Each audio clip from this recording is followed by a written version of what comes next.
Siraka amenibamba. Ati msee unasema paka umeenda kwa mganga na mama akasema kupenda pasi. Generali ameongea paka nimesahau kuweka timer. Ngoja baba amenifurahisha bana. Unaona sira kama hizo sasa. Baadaye hivyo ndio inafaa. Sasa hiyo hasira ikifika ground, mtu kama huyo sasa unaweza mwambia nini? Like like they will not believe. Alafu kitu kingine, mande tukishatoka kwa streets we should be a brother's keeper, like tunafaa kutembea pamoja, kwa sababu kikwetu tunasema utengano limaliza nyoka. Juu ukiona nyoka kwa peke yake, ukiona nyoka kujua litengana. Lakini tukishikana vizuri, like kama to move into groups, like mtu usikue kivyako. Alafu pia tukiwa pamoja, like usikubali mtu ashikwe. Ukiangalia sasa, wewe kazi yako itakuwa ni nini? Umeenda mwenzako maandamano, mwenzako anashikwa, wewe umetoa simu una record ati for few likes and comment. Surely wewe kazi yako ni nini basi ukiwa hapo? Mimi walaji nakwambie, mimi nitokee kwa maandamano, mwenzero anashikwa, alafu wewe uko hapo like na simu, bro, naweza ipiga ivunjike. Kama utanipiga don't care, but cha muhimu ni tuende pamoja, na kama like tukue pamoja, tuangalie mwingine. Hiyo ndio kitu ya maana. Kitu kingine, like wale wana print zile hizo nani t-shirt hizo nani, like tujue ni nani, so that watu wanaweza enda kwa DM yake mwenye anataka ka t-shirt nini, vitu kama hizo. Alafu watu watokee kwa wingi. Kitu kingine sasa hivi nakwambia, yani mimi kama sasa hivi hata ukitaka kukatia demu, kwanza unamwambia kuonyesha picha akiwa kwa maandamano, na kama hana chana na hiyo burukenge ikusaidii mahali. Hiyo utakuwa unajaribu kujenga huku yeye anabomoa, unajaribu kupigana vita huku yeye ana snitch. So kama yeye mtu hana picha ya maandamano na wewe ukiwa demu, chana kuja kukatia, mwambie kwanza nionyeshe picha ukiwa maandamano. Nionyeshe ukisema Kasongo must go, ama utoke hapa bana. Wewe unifai, wewe unakula na Gov't, unanisaidia nini? Tulete hasira kwa ground jamani bana. Hii kitu tunaweza, lakini ni shida tu tuko na utengano mingi. Mtu kama Osama personally nilimjua before kwa snitch. Na mimi hata nikipigwa risasi last hiyo June 25th Osama alishawahi nitumia do ya Uber nikienda Kenyatta, nilikuwa naenda dressing, nilikuwa surgery mbili, nilikuwa naenda dressing. Nakumbuka vizuri sana, niko na paka message yake paka leo M-Pesa. He once sent me 1000, kanambia bro, pole sana, wewe chukua Uber ufike mtani. Nilikuwa hosini, nilikuwa nimeenda dressing. Hiyo siku akihost Ruto niliambiwa like 2 hours before na beshte ngongea, kanambia hey bro, wewe unaongea na Osama? Nikamwambia sometimes tunaongea serious sana, but mimi ongea naye. Ananiambia hey, unajua msanii anaenda kuhost Ruto? Nikamwambia boss, acha ujinga. Kanambia unajua mtu fulani? Nikamwambia huyo jamaa aliambiwa alikuwa ni DC, alikuwa immigration, halafu akatolewa akapelekwa hapo juu Hasi Plaza hapo kwa, akanambia hebu pigia mtu fulani. Kupigia jamaa, kanambia huyo jamaa si yako mahali fulani sasa hivi bwana, wewe ngoja in the next 2 hours utaona. My friend, niko na message hiyo siku nilimwambia Osama, bro, umekuwa bestie for long na maybe tumeshare 1-2, but mahali imefika mimi na wewe bro, wacha ishie hapo. And since that day I've never spoken to, hata namba sina. So mtu kama huyo wafai kuleta hata like who is Osama? And okay, another question. Mbona bado unafollow watu? Unajua kabisa ni mfala ya Gov't. Unafollow mtu ukifanya ndio upate hizo upuzi, unafanya kwa TL yake. Why do you for such people? Unfollow, block. Ndio maana hii kitu iko na block button bana. Block our shenzi. Unasema ho, mimi nimeamuka napata si, kwani ndio ulionea wapi kama si kwa TL yake? Ulijipataje hapo ukijua kabisa mseni snitch? Block that idiot bro, move on. Mimi kama mimi sasa bro, wewe kama uko karibu na mimi na wewe uko like huko kwa hii movement, surely sasa wewe tunasaidiana nini? Hata kama unalipia ni bro, fuck off. Unisaidii. Wewe unipata ndio class iko bana. Okay, mimi naweza kuwa nafaidika na wengine wanasaidika aje? Mazee hapa nje ni kubaya bana. Watu wanasota hapa nje bana. Kuna wengine watu tunapiga sherehe sasa, tungekuwa sijui Zanzibar ni hey, Christmas my friend. Sema kwa ndozi. Unakaka hapa kemenyeshewa. Bro, huna do, unajua tunaanzia wapi? Alafu unatoka hapa ni kucheka na mtu ana support Ruto. Bro, piga huyo mtu bana.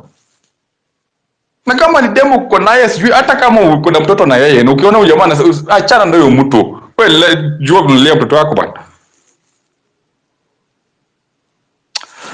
Asanteni sana, wacha niachie hapo. Wacha nipe mwingine nafasi. Asanteni. Asante sana Prince. Asante sana for your submission. Please relieve the mic so we can I have a very hot request line. We have a lot of comrades who are getting up and are requesting to speak, and I'm trying to get everyone on the microphone. I am she. Thank you so much, Afro. There's someone whose mic is on. Thank you so much, Afro. And I think this is the last one because unajua mtu akikaa hapa kwa nini ukikaa na speaker mtu ukaa tu kusikia ukiongea. So once I'm done, please drop me so that we can give chance to the rest. I just want to send a question to the naysayers and especially those government bloggers, man. Just imagine of a Kenya where utalipia mtoto wako primary school atasoma, same with high school, na kama utalipa kitu kidogo. Health hautakuwa unahangaika, hakuna stories za harambe, hakuna stories za kuambia sijui neighbor wako, sijui waanze kukuchangia. Because that's what we are fighting for. If you guys, I don't know how disconnected you are with the reality, because it's very, very much possible. Very much possible. Venye nchi ilikuwa imeachwa na Kibaki ingeendelea hivyo kama si the previous regime, tungekuwa hapo. Just imagine of a better Kenya. For you, for your relatives, for your future and for your future generations. That's what we are fighting for. Just imagine of that. What a happy country. Kwenye mtu anaenda usiku, hakuna stories za kupigwa geta, koza watu wa hizi ni kusota pia wamesota. We can't blame them as much, but we can.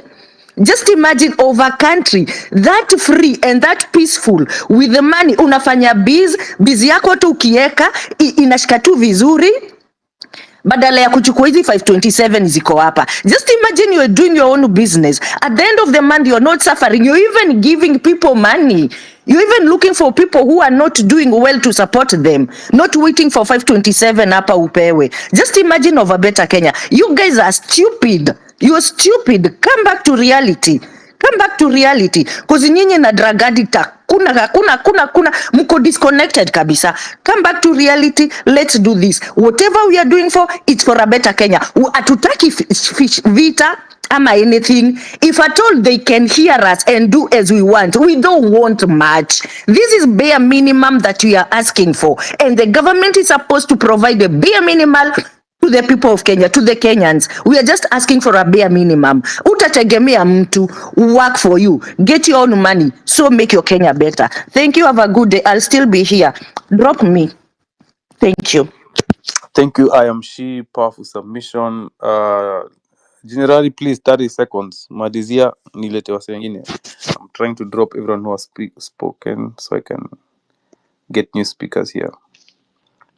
Generally malizia.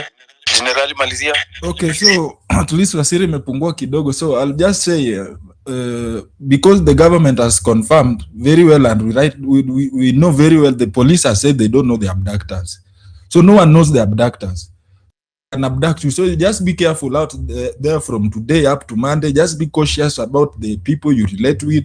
Mimi nimepunguza vitu hadi nimeambia my caretaker that you don't need to come to my door every time. There's no contract we have with you apart from your rent that I'm paying at the end of the month. I don't trust anyone right now. So you just limit your movement, unakuwa cautious. Imefika hiyo level by the way. So waja ni drop tu hapo, let new speakers waongee. Wacha nitulize hiyo hasira yangu hata na kachai tu hivi mazi. I'm almost bursting out inside here. We need it on the ground. We need on the ground. Thank you so much, Generali. Monday Grao. Give the microphone to Faith. Faith, karibu. Habari zenyu zote. Habari ya asubuhi. Mimi naitwa Faith. Nataka kusema a time of peaceful demonstrations inaisha. Ruto anatuonesha ati fire, we will fight fire with fire. Sasa nae hii kukimbia, ukiona kanista mnaanza kukimbia, msikimbie. Kwa sababu that's the opportunity. Hao watu wanaona kushika mtu mmoja mmoja, na wakianza kushika mtu, nyinyi wote ingia hiyo gari, muingie nyinyi paka haiendi pali. Waache watu waandamane. Na huyu Ruto anasema ati tulichoma parliament si yake, ni yetu, ni pesa zetu zilijenga. Alikuwa analia ati pesa milioni, pesa zinepotea wapi? alitoa pesa kujenga chochote? Hajawahi toa pesa kujenga chochote. Hizi pesa zote ni zetu, na tukichoma tunachoma ni zetu. Haya, ni drop. Haya, well said. MMSQ. Thank you so much Afrocentric. Unajua nilikuwa nimeamka hapa saa 12 ama sijui ilikuwa saa ngapi. Nikaona kuna mtu ameweka space ameandika ati maandamano ni 6th January. But let us stop this nonsense. We all agree that maandamano it's on Monday. Hii mwaka unaona vile tulikuwa tunafunganga shule unaambia best yako hii shule nafunga na wewe. Hii mwaka tunafunga na William Arap Samoei Ruto. So the only thing mimi nataka kuambia you guys, kindly avoid all this form of distractions because the state knows how to control people. Watakuja hapo walete ile confusion walijaribu kutuletea. But saizi tukisema ni Monday, hataki kusikia stories zingine. Hiyo ndio nilikuwa nataka tu kuambia. Msifuate hao ma detractors wenye wanapasi jua wanalipwa pesa huko wanakuja kutusumbua hapa hivi. Wanatuchanganya na kudanganya watu. Sisi tunajua Monday 30th we have a date with the streets. Na kila mtu atokee. That's all I have for now. Thank you so much. We will not be confused by state-paid bloggers. Anima agents wa NSIS wanakuja hapo na to confuse. Will not be confused. I'll pass the microphone to Owino. Owino, karibu. Asante sana. Well, nimekaa hapa nikisikiza venye watu wamekasirika, watu wanaongea, and hiyo makasiriko ndio tunataka. Na hiyo ndio inafaa kupeleka pale kwa streets. Na tunafaa kwenda kwa streets tukijua tunaenda kufanya nini. On 25th we almost did this thing. But again, after those the 25th, the subsequent maandamano hazikwenda vizuri. Kwa nini? Kulikuwa na burnout. Na hii burnout inakuja sababu hatujui tunaenda street kufanya nini. 25th tulienda tukijua tunaenda ku occupy parliament. Tulijaribu, tulifika pale wakashtuka. After that tukakosa mwelekeo. Hii 30th inafaa tukua tunaenda, umeona kuna distractions za 6th. 30th tukienda tujue tunaenda streets kufanya. Tunaenda state house, tunaenda parliament, tunaenda kufanya nini. Kama ni mambo za abduction, tunafaa kuwa na clue. Tukitaka kwenda kuend abduction, au watu tunajua kuna sama hideout ya hao watu wa NIS. Inasemekana kina Kibet wako huko. Kama tunaenda huko kwa penye wanakuwa held, ama tunaenda parliament, ama tunaenda state house. Ndio tusikuwe na divided attention. Kitu nyingine, hao watu political offer wamekuja wote pamoja. Jana uliona kama Ruto huu malaya anasema ati jana mliona tumesalimiana na Uhuru na walikuwa na baba pale. So inamaanisha huyu jamaa anajaribu kurali alafu supporters wa baba.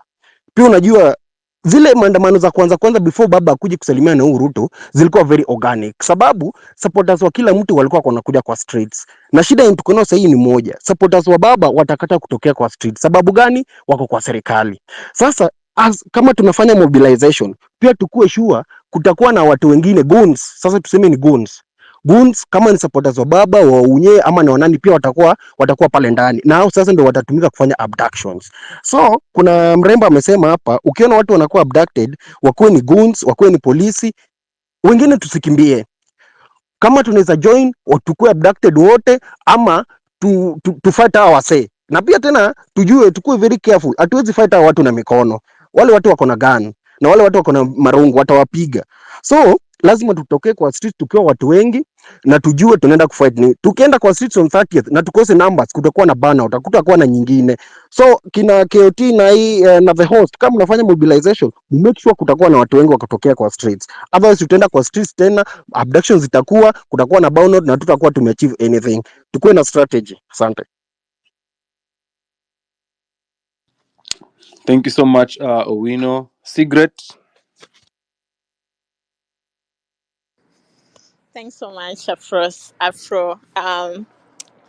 Mi niko kwa njia, so naweza kuwa niko na maglitches hivi kidogo, but nataka tu niambie wa Kenya, like mi trauma yangu haitaisha mpaka nione huyo jamaa Sugoi ameenda home.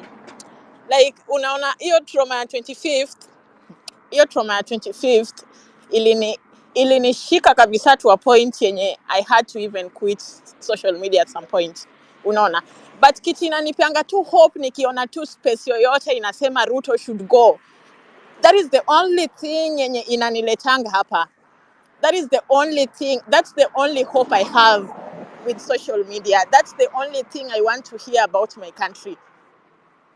Yani nikikumbuka tu steps zenye nchi yetu ilikuwa imemake and where we are right now. Honestly, yani sijui, I'm so traumatized.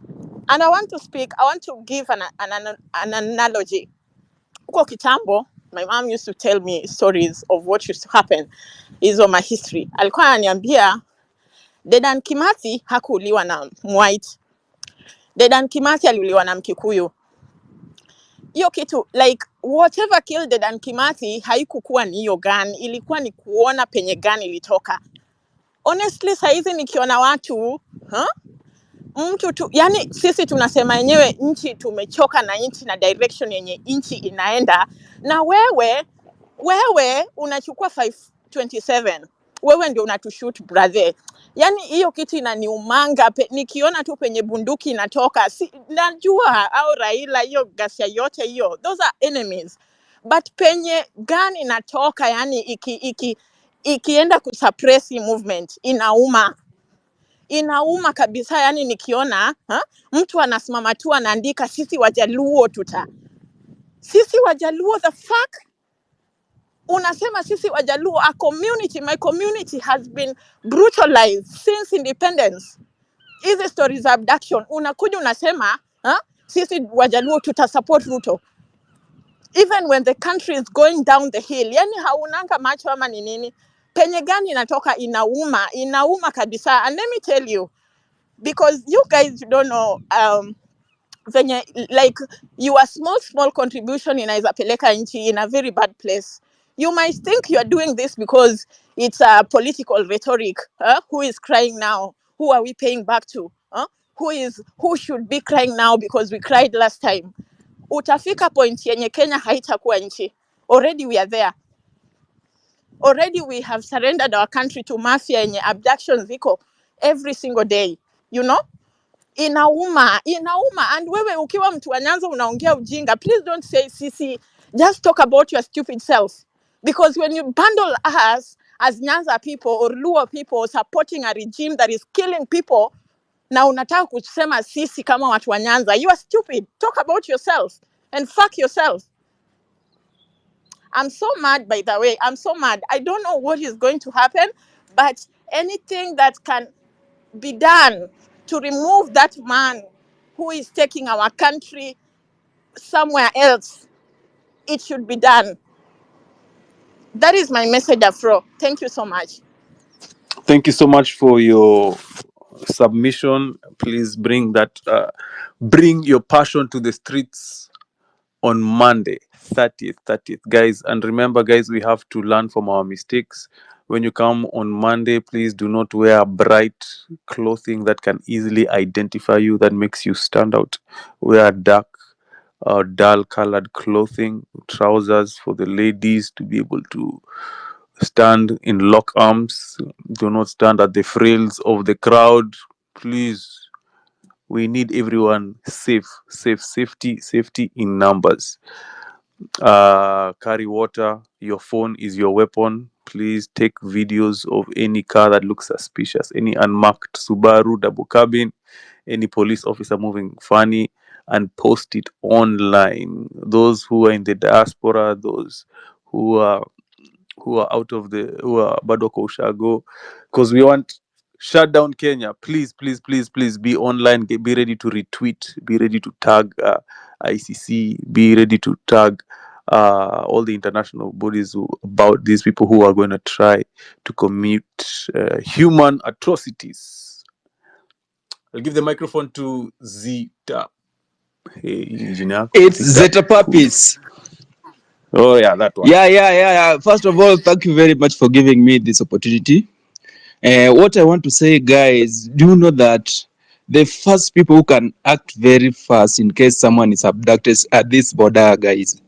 So what we have to do, we have to sensitize these people and tell them na tuwafunze kabisa how they can react in case one of us is abducted, because this guy we are dealing with is not a normal person.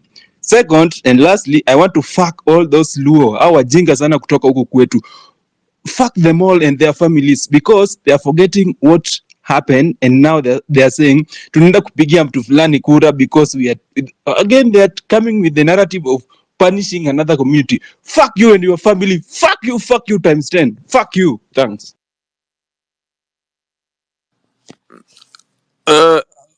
Hapo umesema nini about Luos? I don't think I understood you. But let's not issue blanket statements on communities. If there's one Luo who is messing up, that is them. That is them specifically.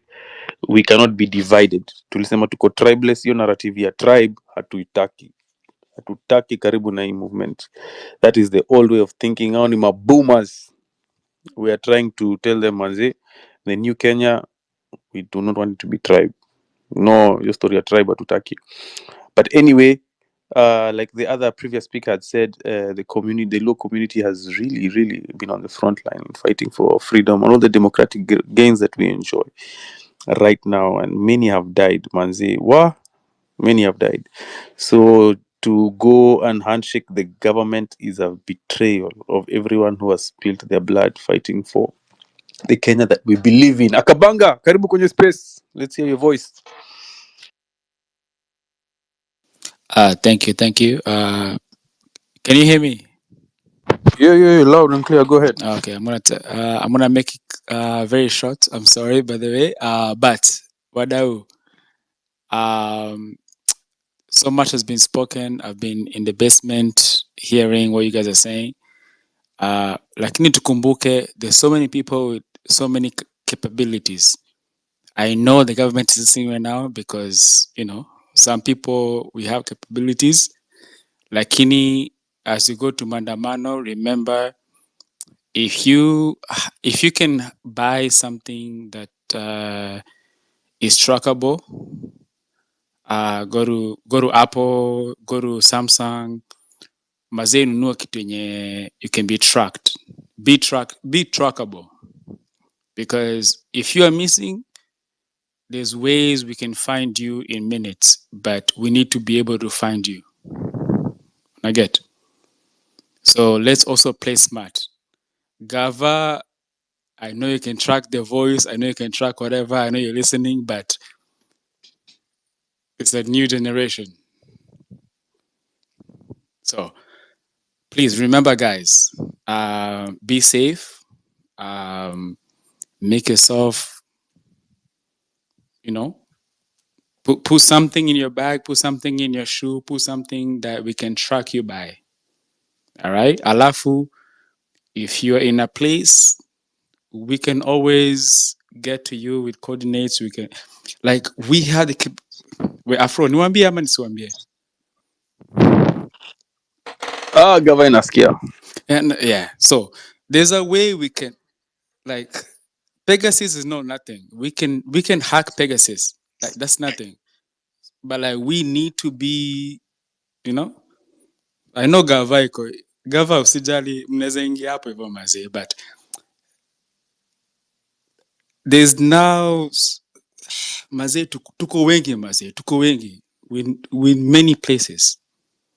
So please, as you go to those streets, some of us are not there, hatuko hapo, but we're supporting. Kaende, but please be safe, but make sure we can track you.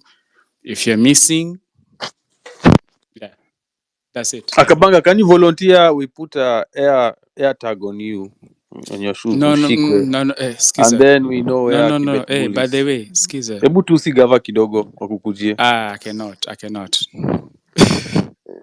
We Boss, you know where I work. I cannot. anyway, support us on the ground. Yeah. No. Hey, No, me, I'm supporting. Nasema, skiza.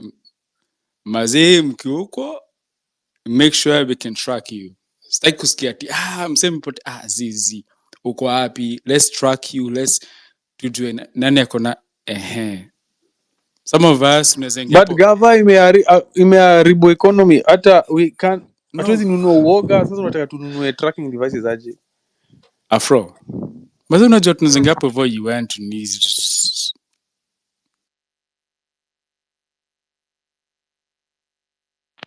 Hello? No, I just want to say, as we go to Mandamano, if you're able to get a tracking device to track you, make it known to your family, to your friends, and that's it. Thank you so much. Thank you so much, Thank you. Akabanga. Thank you. Powerful submission. And let a loved one know of your whereabouts. Please. Yes. Share Because location with because a friend. from that we're able to there's a lot of people on this app who are able to trace your steps, trace anybody who attempted to be in contact with you, and you'll be surprised mazee, kuna Kenyangi mazee, tuko places wenye tuna watch and we want to mazee we want to be involved, but like kuna vile mazee. Anyways, kaende Afro ebu. But let me ask you in the sense of, because I know some people remove their SIM cards, because Bro, SIM card doesn't do nothing. in your efforts not trying to be located by the government, you're also dislocated from your friends actually finding you by not sharing your location. You would rather your friends, you'd rather everybody can find you. Gary James, welcome to the space. Thank you so much. I hope all of us, you can be able to hear me. I hope everyone can be able to hear me. Thank you. Yes, thank you KOT, and thank you Afro for this particular platform. Kwa sababu I believe that this is now the real confirmation that this government has failed. The president is taking is taking this country to the dogs, and he's thinking that he's the only wise person. Yet the otherwise is true. I don't know where the president of this republic is getting the information that, is getting even the guards to advise parents. What the hell? Who are you advising? You should be advising yourself first. And I know the government agents are in this platform right now, because I can see that we are more than 800 people here. And my friend, Mr. Ruto should know that he is the president today, but tomorrow is not going to be the president. Power is transient. You cannot be dealing with everyone else. You're taking this country back to the dogs, back to the dark days. And as the young people of this country, Majama, let us not accept this. Whatever it takes. And I am happy that watu kama Afro na KOT mmetokezea, and you are able to host us, and you are able to use your the power that you have, to make a change. Na sisi sote, the more than 800 people currently listening to me here, let us come out wherever you are. Mimi saizi niko Kisumu, and if they want to come for me, let them come for me. My friend, you are not going to live forever.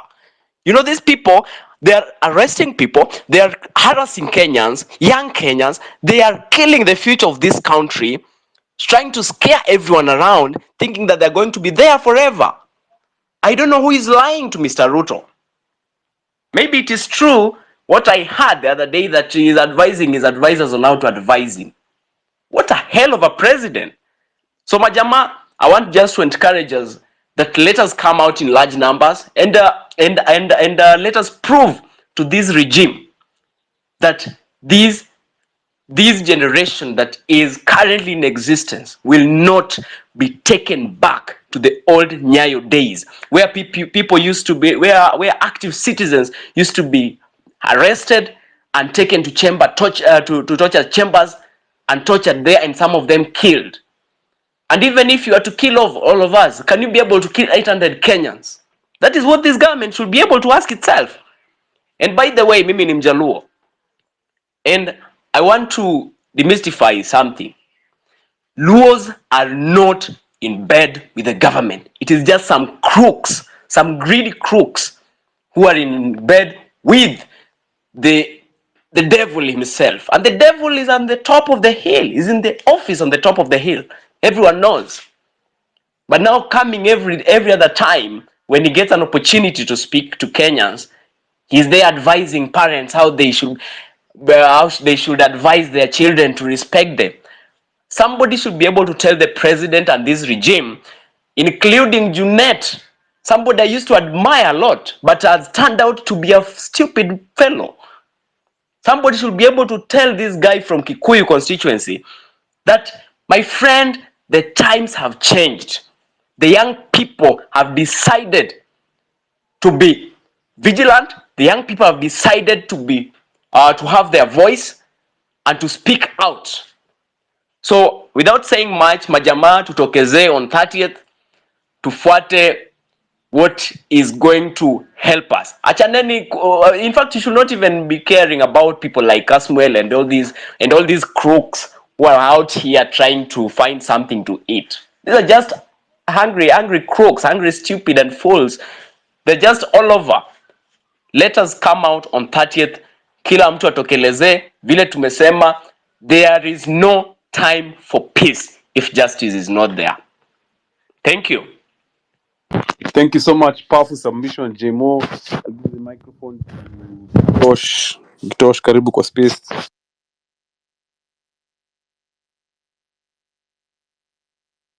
Gitosh, are you there? Gitosh has dropped Tony. Yes, thank you, Afro. I think there are some things maybe everyone needs to get clear, because I don't know if it is something that you guys can try to announce publicly, that is classified information. Like when we go out on Monday, up to when? Maybe can we do a 1 week thing? It's a 1 day thing? It needs to be clear to people, ndio watu wasi feel burnt out. Maybe Monday jioni watu when Monday elapses watu waanze maybe kurudi nyumbani ama mambo kama hiyo. I also have another question that I've been thinking these guys might try to play around with us. What if they make releasing of abductees transactional? What if they release them to today evening or tomorrow evening or tomorrow morning evil? Does it mean that the maandamano for Monday will be deflated? Because they might try to do that. Remember these guys who are wanafanya mambo transactional, they try to arm twist people. You saw them yesterday trying to arm twist parents that mtupende, tuko side moja na sisi tutakomesha hii mambo. So they are doing this intentionally, knowing that they will arm twist Kenyans into loving them, so that wawapee in exchange, tumewapea watu wenu, sasa nyinyi pia mtupende. So what if they try to make it transactional? And I'm just commenting on what Akabanga has said. I know there are guys who have might. I know there are guys who have resources kwa mikono zao, and they can do wonders. And since we may not access tracking devices, all of us, maybe when somebody will be abducted pale kwa maandamano, people should join in. In fact, watu wanastahili wafike kwa hiyo gari yenye mtu anapelekwa before wafikishwe hapo.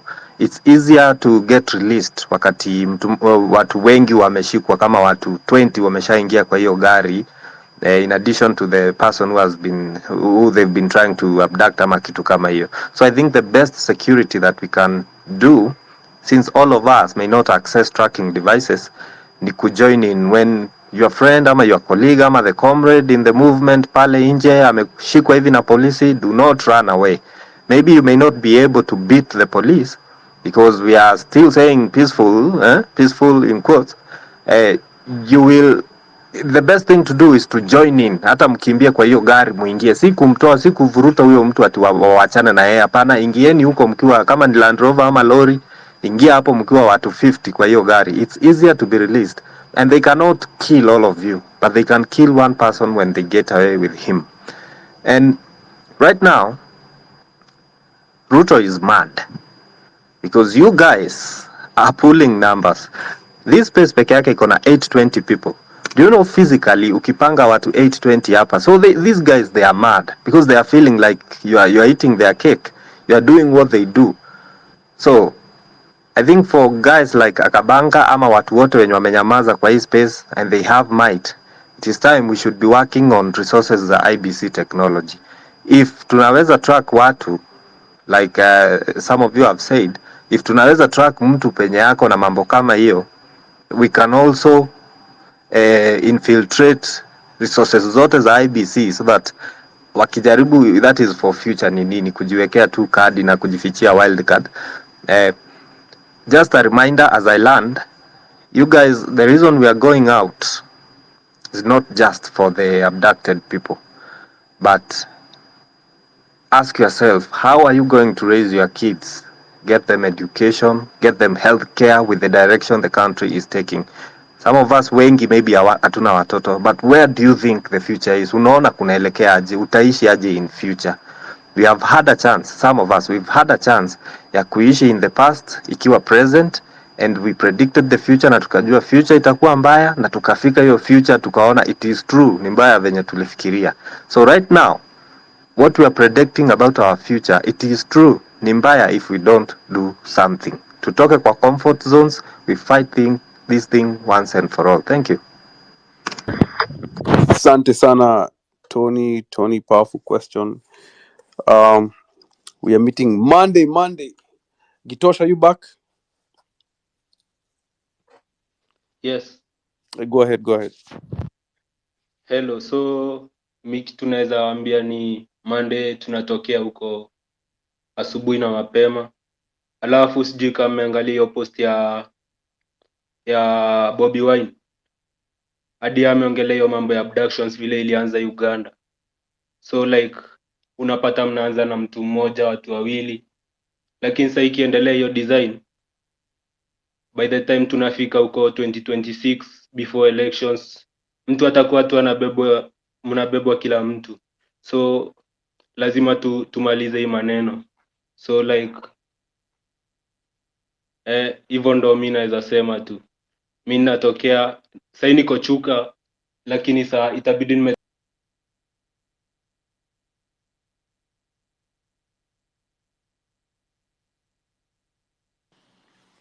Gitosh, umesema uko Chuka. We have lost you. I think your network issues. I'll pass the microphone to Faith.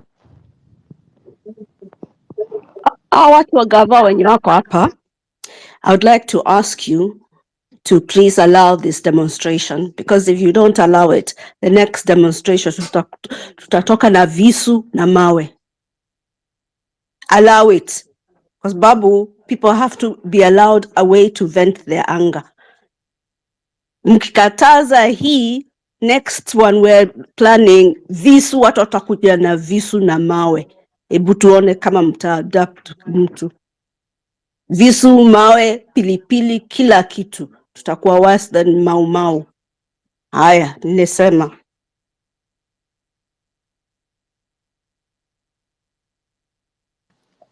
Thank you so much, Faith. Short answer. Dr. Amix. Hi, hello everyone. I'm really happy about this, and I've been waiting. When are we going back to the street? Because right now I've put all my tools down and I'm ready to waiting for that moment. Are you getting? Nakusikia. Ngoja, kuna msee anaongea. Go ahead, I Dr. Malizi. say mimi mazee nasema Monday tutokee. Mimi kwanza Kenya na feel bana Ruto vile anabaki wote tu hivyo. Sasa hii bana mimi niko Mombasa, lakini hata nikaa Nairobi by jioni hivyo.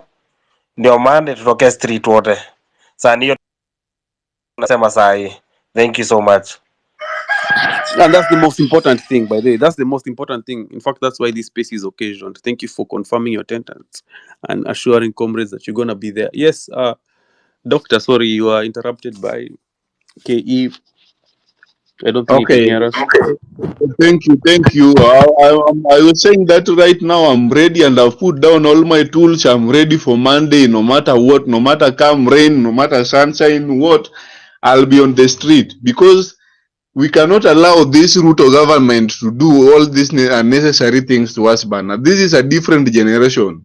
In fact, fuck Ruto 1,000 times today, tomorrow and forever, Bana. Huyo jamaa anatuona kama matako yake. Najua watu wanini wake all the NIS nini wote najua wako hapa, but I want to tell them we are not afraid.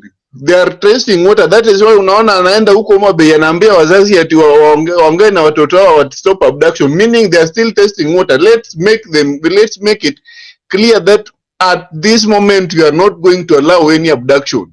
And guys, tukienda huko kwa street, tafadhali hii mambo na kukimbia hiyo ndio inafanya watu wanakuanga arrested nini. Let's be one. Kama ni kushikana mkono, mtu mmoja akijaribu tu kushikwa, just as other speakers have said, tusitoke mbio. Hiyo kutoka mbio ndio italeta mayhem and wanapata power. The moment tu watu umeanza kukimbia na hizo nini wakirusha tear gas, that's the moment they will overpower. So no matter how small we will be there, let's just keep it together. Because this government is, the Ruto is playing with us. Anadhani sisi ni matako yake bana. I'm very angry with Ruto. In fact, I was very disappointed akikiwa Homa Bay, my home county, penye watu hadi nikashangaa like what the fuck? Huh? Amelweka Raila analala na Raila kwa kitanda alafu anadhani wajaluo wote wako huko. Not happening. We are not boarding. And I'm very angry right now. I'm very angry. Ruto anatuona kama matako yake sana. Anatuona kama anaambia wazazi, yani hakuna audacity. Anaambia wazazi like stop watoto wenu then to stop abduction. Is it like he's giving us nini? Huh? Ni kama anatupea condition dia nini on our own country. He's just one man with few crooked people wenye anamfuata. We will not allow that. We will not allow that, bana. We will not allow that at all cost. We are educated. Aende nini huko bana. This is a different generation. Asidhani hii ni time ya Moi. Hapa saa hii kila mtu, hakuna mtu mwenye anauzia uoga. Ruto mwambie na watu wake wote, nataka kumwambia Ruto aende auzie watu wake, aende auzie watoto wake uoga na pige bibi yake huko, si wa Kenya. We are not boarding and we will not allow him to do that. We will not allow Kenya to send to anarchy. And we will not allow Kenya to send to where Uganda is, where everybody is abducted. Not in Kenya, not in Kenya. Let it be done when all of us are dead, but not when we are alive. Thank you. Thank you so much. Thank you so much for your submission, Doctor. Naona naulizwa hapo kwa TL. I'm using a laptop. How do I shoot the space? I've pinned the space to my TL, to my profile. So if you click on the host, if you click on my profile, the first tweet you'll see is the space. Please, we are 900 over here. We only have 90 people who have retweeted it. So this is an action space. Kama tungekuwa hapa tunaongea stories za economy, tunaongea stories za artists, Diamond, music, then we will not be trying to grow the space. But because the safety of a comrade will depend what wakitokea kwa ground, and that's why we are fighting disinformation. We are trying to get word to as many Kenyans as possible. Ruto has bought a lot of bloggers who have large following accounts. So once they put words, say vile nilikuja online, hata sikuwa nimepanga kuspace kwa sababu tusha agree. Nikaona msee anasema Osama Otero akisema no ni 6th. We had to counter that, like lazima tuingie kwa space mea zizi manze, it is Monday. A lot of most of us tusha sema Monday 6th Moi Avenue. We are meeting there. Safety in numbers, because that's how it is. It's very difficult for the police to break up a crowd of huge humanity of people from all walks of life. Tukishikana hivyo ndo maana they have instructions, ukiona wasi kama wakumi, and be ready for this. wakiona wase like 20 people watatupatia gas hapo. They do not want people to congregate. So please retweet the space. Hashtag is end abductions Kenya. For those who have asked questions and said Ruto, kwa sababu hii government wanacheza psychological games. Tukienda Sunday tusikie Kibet Bull has been released. Alafu waseme wafanye press statement, say okay guys, don't go to the streets, we are releasing psycho scenes. No, we are going to the streets so that we can end abductions completely. Wakisema kuja washike pipi tusamehe, lakini wakisema pipi anapelekwa Central Police Station, tuseme we are diverting, we're not going to CBD, we are going to release pipi. That's what they do. They come for high profile individuals who are wanagoja washika, wanaona wameshika pipi, wameshika Hanifa, wameshika. And now the whole conversation changes from attending maandamano because they do not want. Last time we caught them June tuliwashika off guard na wamesema they will not have an intelligence failure again. So wako hapa wanasikia hizi maplans. PP, welcome to the space, co-host. What's up, bro? Can you hear me? Loud and clear, go ahead. Something crazy is happening now. I can see that I'm co-hosting the space, but I'm on the speaker panel. So if you can hear me, let me just throw in one or two things that I've noted in the past few days. Number one, the IGO police writes a statement and says, we are not abducting anybody, but if you watch what you are saying, nobody's going to take you. Then the president comes out and says, we will stop these abductions only if you guys have discipline. So they're talking to our parents now. And remember, the people that are saying our parents, they are people who are parents already. Mimi na jicho yangu moja nikaona tena jana Kimani Ichung'wah ametoka hapo hivi akasema kwamba eti now we need to take people to be prosecuted. Kidogo Junet Mohammed amesema we need these people to be prosecuted and jailed. This is the distraction tactic. It is scripted from somewhere. There is a source, and if you're very keen, you will know the source. So, ladies and gentlemen, it is not by coincidence that Osama Otero is coming up with a whole different date. It's not coincidence that somebody is saying let's go to the street on 31st. It's not by coincidence that they're saying that nobody leaves. Nairobi has more than 5 million people. I don't believe all the 5 million people went up country. And also, let nobody tell you you're not participating because you're not able to be in Nairobi. You can participate by online writing. Andika pale hivi tweet yako, end abductions KE, you're still participating. Let nobody minimalize anybody's participation in this. Kama wewe bado una feel muoga, hauwezi fika kwa streets, kaa nyumbani, tweet about it. Wewe mwenye uko na courage, toka nje, do your thing. But don't you also come here and tell people that you're going to get out and don't get out. So as you're saying, the guys in Embu didn't need a space, so we have a leg up. The guys in Embu, the MP was in the forefront with them. We can do that. Twende kwa streets. Hawa kina Babu Wino wanatoa ma speeches hapa ni nini? They have to show us by actions. So stop, guys, buying into these side shows. Let us focus on what we want. We want a better Kenya. I can't even show myself at a police station because I would say, oh yeah, my name is so and so, and immediately was away hata achana hiyo mambo na report hapa, kuja ingia hapa ndani kwanza. So this is the life you're living as a country right now. So as you come to the mic and talk to us, kindly be as genuine as possible. Remember that if you're abroad, if you're in maybe in different locations in the country and cannot make it on Monday to the CBD or Moi Avenue, just tweet about it, and that will make a great difference. Thank you so much, Afro. I think we'll go to the next speaker. I don't know who was going next. Just needed to point that out before we continue. Cedric was going ahead. Thank you for your submission.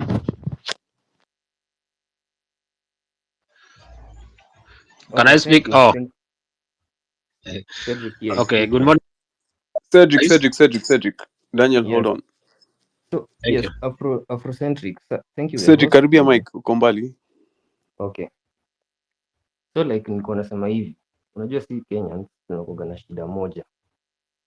Shida moja ni we decide to do something, but ikifika ile siku ya kuifanya, that is whereby tunakuwa sisi tunaingiwa na uoga ama like mimi ningesema hivi, kama tumepanga ni Monday ndio tunaingia street kwa Monday. Isifike tena sijui other bloggers wanatokea huko wanataka kusema sijui ati school Monday. Kama ni Monday, let it be Monday. Tuache tu uoga, kama kuingia street. Na wale wenye kama mwezi fika street, ni kazi yenu ni kutweet, sawa, ni tweet. Tusikue intimidated by anybody. Hiyo tu. Thank you, Cedric. Very straight and to the point. Dolphin. Hello, hi everyone. Mko poa? Tuko poa. Hey, mazee nimefurahi sana. First of all, I'd like to thank everyone who's participating, who's feeling the heat in the country. Apparently, I wanted to say tukiamua kitu the same way Cedric amesema. Unapata sahi tuko na hype, tuko na psych, but then ikifika on Monday, unapata watu kidogo ndio wametokelezea. Wase, bali tumefika tuache kuogopa.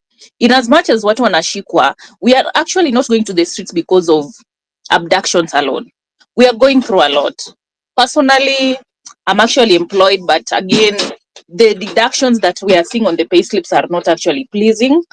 And at the same time, you find issues like the SHA thing. This thing is there, but it's not even positive. It's not working in the hospitals. But at the end of the day, unapata salary yako imekatwa, ukipeleka mtoto hosi, mtu yeye hawezi saidika hosi, wewe mwenyewe huwezi saidika hosi. So a lot of things are happening out here that Ruto himself doesn't even feel ye mwenyewe I feel the heat enye common mwananchi ana feel. So if it is on Monday, people have said that on Monday people are going to the streets. It should be on Monday, everyone aende. Watu wenye wataweza kuenda, they sit back at home and they do the necessary on social media. It is not about me, it is not about anyone, no one is hating any other. It is about our future and about the future of our kids. That's all I can say for now.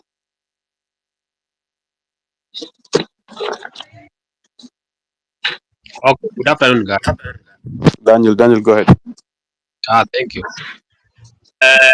I'm very disappointed.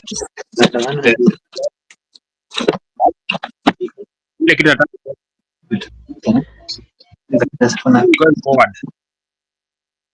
Kindly mute your mic if you're not you have not been called up. Lamek, I can see you, Spence. All of you mute your mics. Continue, Daniel. Okay. What I'm saying, Sabari, going forward, everybody.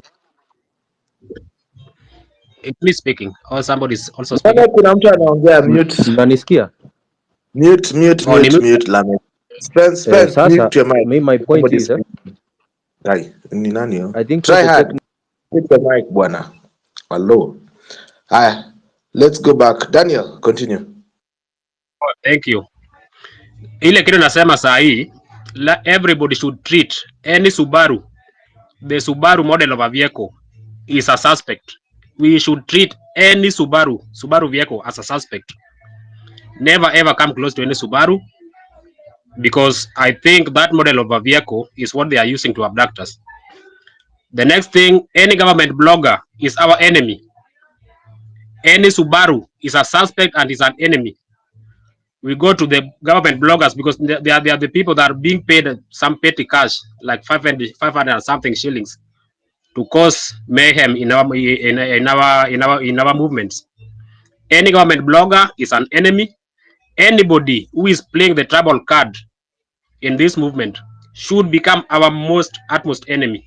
Because if you see these politicians, they have started regrouping the Gen Zs to their tribal cocoons, meaning they have the intention of destabilizing the movement, and that is going to be advantage on their side, because if you are united, they are going to be having a very big disadvantage in their endeavors. So any Gen Z or anybody in the movement trying to achieve the tribal card should be treated as our biggest enemy, because Ruto is very much desperate. This guy has lost everything. He has lost the church. He has lost the people. He has lost even the voting block, the mountain. Now he's trying to claim himself to be a friend to the lake, which I come from that side. My friend, it will not work. If he's banking on the lake to support him in 2027, he will fail terribly, because even Raila himself is nowadays irrelevant. Cannot help him. That's why even people are very much angry, wanting to lose, so that he can even feel he can feel more pain that we people felt. We have been killed. If I can remember, last year 2023, many people died during the Azimio or whatever that demonstrations.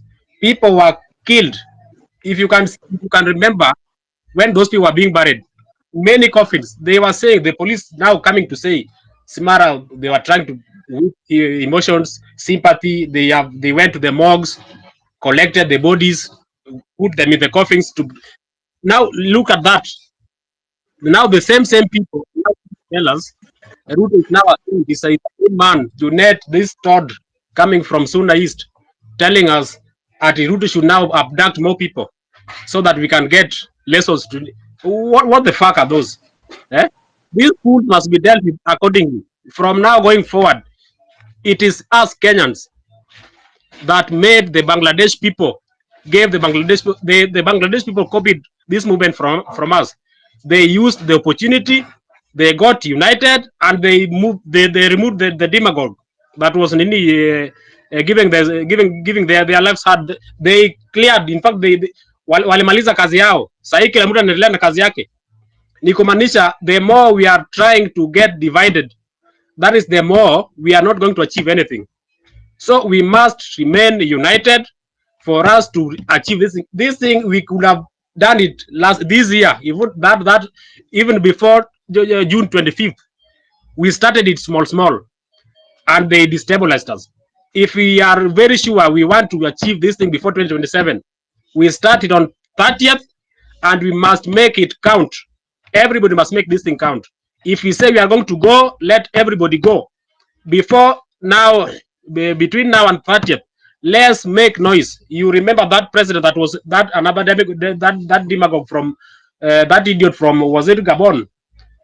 After things went mayhem elsewhere on him, he said, let's make some noise. He thought people will make noise on him. That noise that he wanted to be made on him for him to be rescued, we want to make this noise until Ruto must go, and that's the target. Before if we continue this one, these people are going to divide us on the trouble sections, and we are not going to achieve anything. That's what Moi did. He divided everything. Opposition were very united, so he made sure that he divided them, and he won. He ruled for 24 years. Now that this idiot called Ruto is now going to use this thing, because he has known the only tangible voting block in Kenya right now is the youth. Around 60 to 80%, we are the youth, and that is where he gained the momentum in last elections and won using the youth votes. Let's remain united, guys. I think that's what I can say, and thank you very much for approving my request. Thank you. Thank you so much, Daniel. Powerful submission right there. Thank you for bringing, alerting us about the mistakes of the past. How Moi literally alichezea boomers, beaten to their tribal cocoons, and then the only way Moi was able to govern Kenya and rule Kenya for 27 years was through divide and rule. So one thing you need to understand, if someone is speaking a language of division, like today or some Otero, yani tusha sema 30th. I'm just using him because an example, not to increase his profile or put his name out there, but he's a good example of showing that how even they were collaborators during the Mau Mau days. The way we tumeamua, this is wet, and stop laughing with him. This guy is an enemy. He's a very serious enemy, because if few people see that post and wasitokee Monday, chances of you getting abducted, getting hurt by goons because we don't have safety in numbers. We have not reached critical mass because of Osama's foolishness. He could even be halfway drunk right now. He's an enemy. Like that is serious. People are missing, people are being killed. Nah, he's a gun for hire.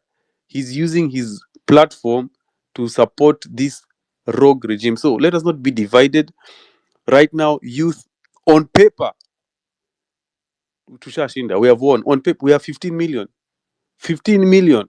Now, just to remove, tutoke sasa, tukuje practicals. Tutoke on theory, on paper, the data shows we win. If we remain tribeless, we win. Our superior progressive mindset, kila mtu anaenda nyumbani.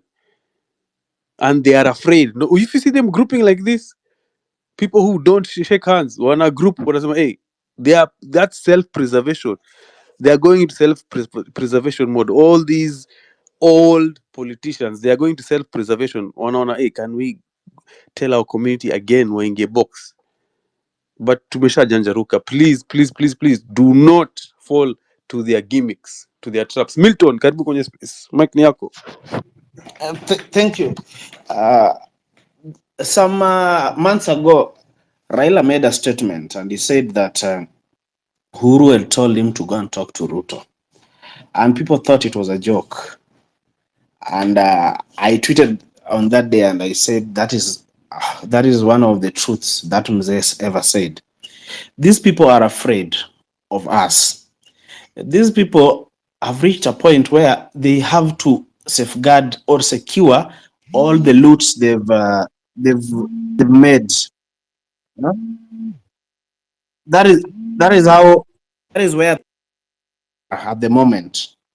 These people have really, like, they have panicked.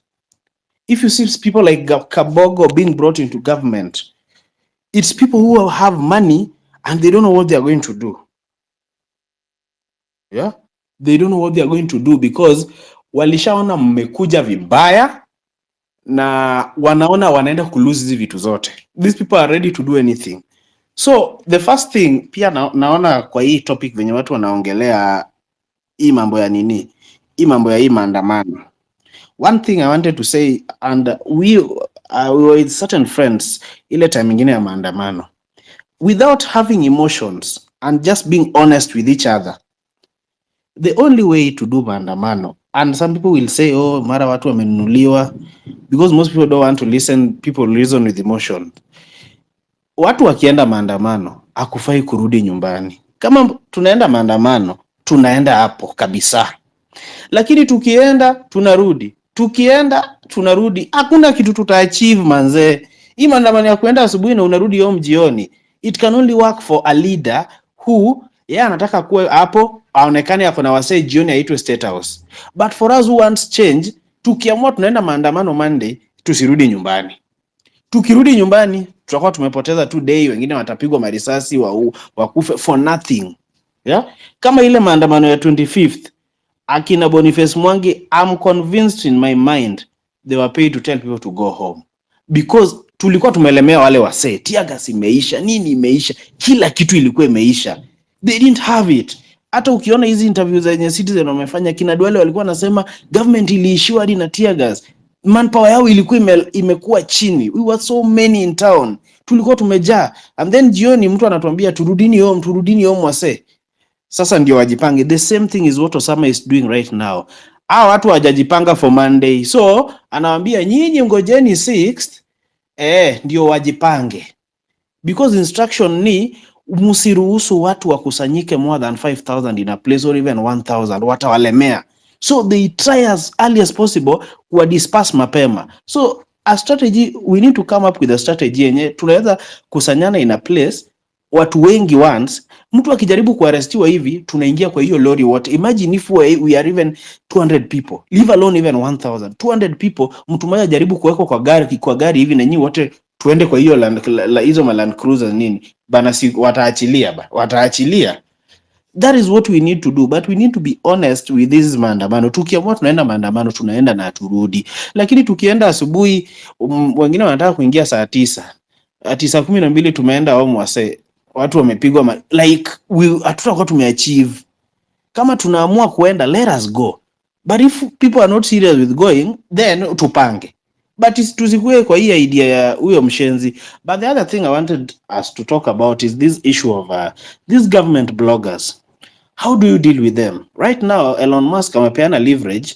Kama mtu ana tweet zile tweets za kufarm likes, hizo vitu kama hizo za kutafuta likes, unaweza report hizo tweets. Watu kama hao bana, they don't need to be in this system with those followers. Waende yeah. Hata kama mtu atasema hapa tio hata wao wanapata unga hivyo bana, they can do better. Wacha tutengeneze nchi mzuri sisi wote, ndio at least at the long run sisi wote tupate unga, si mtu mmoja apate unga wengine tuumie kwa sababu wewe na support wenye wanatuumiza. The problem right now, we have a politicians who've stolen a lot from us and they don't want to get out of power. They really don't want to get out of power. So what I'm trying to tell our guys, manze, msiogope kunini kutokea. Secondly, kama mtu ametweet kitu mzuri, retweet, let the information spread, because the only like one of the weapons tuko nayo sahi ni the internet. Hiyo kitu ina spread information. Let us do our best. Msiuziwe uoga. We have a lot in this country bana. If things were straightforward, atungekuwa tunateseka bana. We have minerals, we have so many resources. You wonder, in Kenya all the 47 counties are building stadiums. Why can't we build even 5 stadiums in the country? Ingekuwa inaleta a lot of revenue. It's not that Kenyans don't like watching football, ati local football, but mtu ataenda aje Nyayo Stadium aone mpira alafu anyeshewe na mvua? People will not go. Uende pale uchomwe na jua, na mabenye maisha bado ni ngumu, so uchomwe na jua huko ikuwe ngumu, maisha pia ikuwe ngumu. We have a lot. So if we bring our heads together and fight for what is rightfully ours, bro, we are going to go far. Asanteni sana.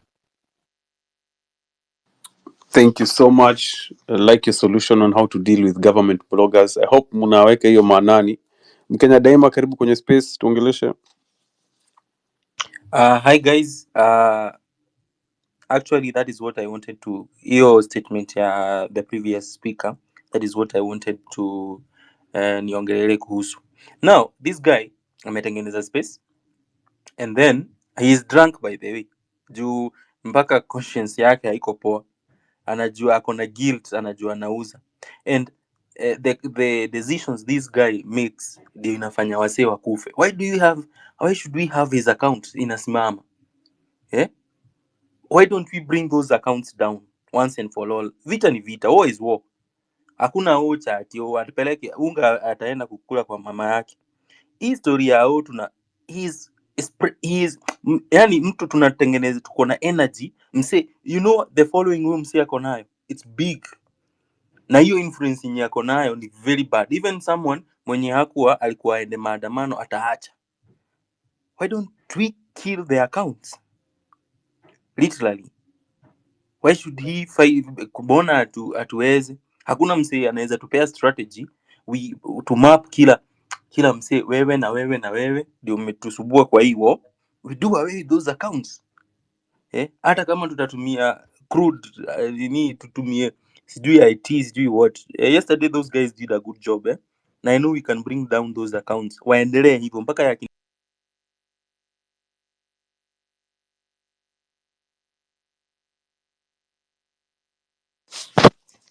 Mkenya umepotea.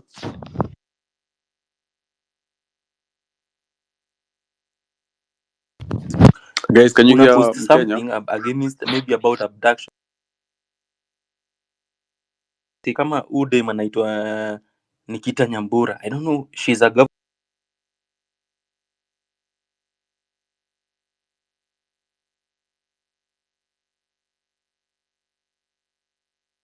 what will happen? Hawa say wanaingiza baridi. So how do we counter all this?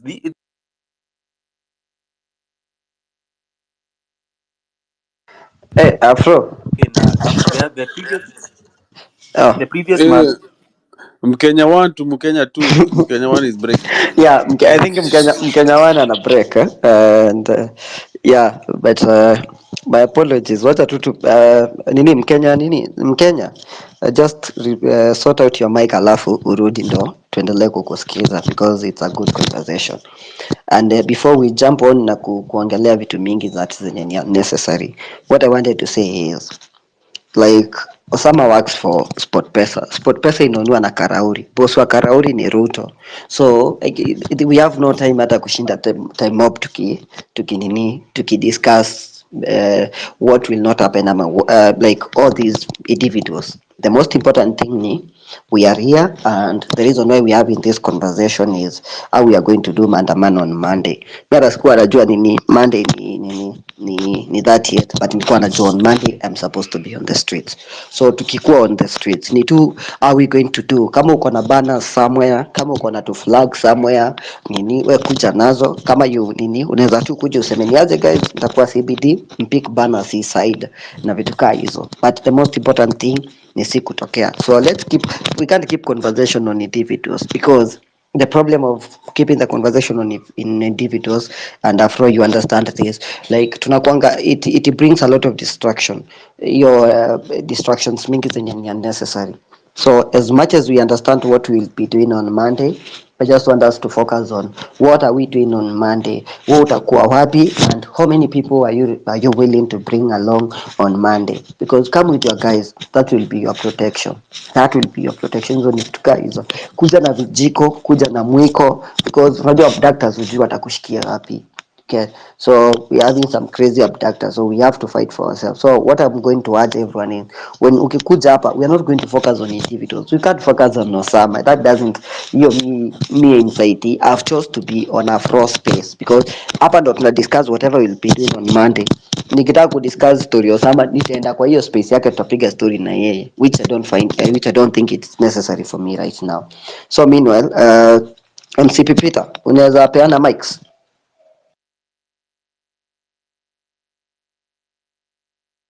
Thank you so much for that, Kenya Deva. Thank you so much. Let's continue sharing the space. Wale ambao wako hapa hivi ambao wameshaongea, I'd like you to step down. I see Lamek is here with us. Lamek, we're gonna go to Lamek, Ambiro, and Ogare. Twende back to back so that we can have more speakers. Lamek.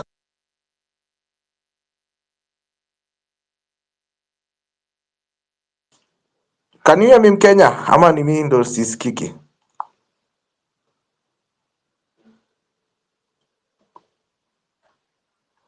Afro, can you hear me? Yes, loud and clear. Go ahead. All right, let's go to Ambira. I think Lamek was not getting me. Lamek, Yes, yes. yeah, give us a submission. Thank you very much. Thank you very much. I hope everyone is okay here. And I just want to add a few things zenye zimekuwa tukipitia, na nikianza ninasema kwanza, on Monday niko mbele sana because I'm the one mwenye nimekasirika sana na hii gava. Then tunataka pia tujipange, tuangalie like last time tulikuwa tu kidogo to win hii game, but vitu kidogo tu zilitoka kwa game. Pia kuna few people walikuja wakaleta uoga kwa hiyo maandamano ya last time, of which tunge win hii game, ilikuwa tumebakia kidogo to win. So ile kinaweza sema hata mahali penye niko mazeni nimechemuka mbaya sana. Nimeona Subaru nyingine ikipita hapa kumbe ni ya landlord, sikuwa najua ni yake. Yaani nikasimama na mawe juu, mazeni nimejam mbaya. Kwa Subaru ya KAV white, nikashangaa nishakujiwa ni. So vitu kama hizo nafaa tukue alert, tujue magari, tujue nini ndio this round tujipange vizuri, angalau tukiingia streets hakuna kuwa separate, ni kwenda one move. Huyu akimove huyu ana move, huyu akimove huyu ana move, ndio hao jamaa washindwe na nguvu yetu, because utengano ni udhaifu. So mi ile kitu naambia tu wenzangu on Monday, tujipange vizuri. Kama wanashika mtu mmoja, sisi nayo tunaingia tu, yani tunajipeleka. Najua tukijipeleka tukiwa wase wengi, wote tubeba wote tupeleke kwa hiyo nini, kwa hiyo gari. Inabidi jamaa achili lakini wakishika mtu mmoja, si tushaanza kuchukua kamera, wengine anaanza kutoroka. So vitu kama hizo pia tuangalie. Kitu ingine ni hatufai tu Kasongo atoke ndio mtu mwingine aingie hapo. Hatufai Kasongo atoke ndio maybe mtu mwingine anafikiria ataingia. Juu Kasongo alitucheza. Alikuja na upole, yeye ni mtu wa dini, yeye ni Mkristo, akalia machozi kanisani, kumbe ilikuwa crocodile tears. Unaona? So hatutaki vitu kama hizo. Tunataka heri tukae kama zile nchi zenye zinaongozwa na jeshi. Unaelewa? Vitu kama hizo. Kuliko mtu akuja tudanganye ati mimi ni mzuri, nitawaletea hii, nataka hii, nitawatolea huyu, nitafanya hii, nitashika huyu, alikuwa corrupt sijui nini. Then suddenly akishaingia aanze kutuonyesha ujinga yenyewe Kasongo anatuonyesha saa hii. So saa hii hata hurumia mzee, hata akuwa anakaaje, hata akuwe mtu wa dini, hata akuwe nani, hatuwezi. Saa hii tunasimama kwanza tungarishe gava. Ikiwezekana jeshi itake over kwanza.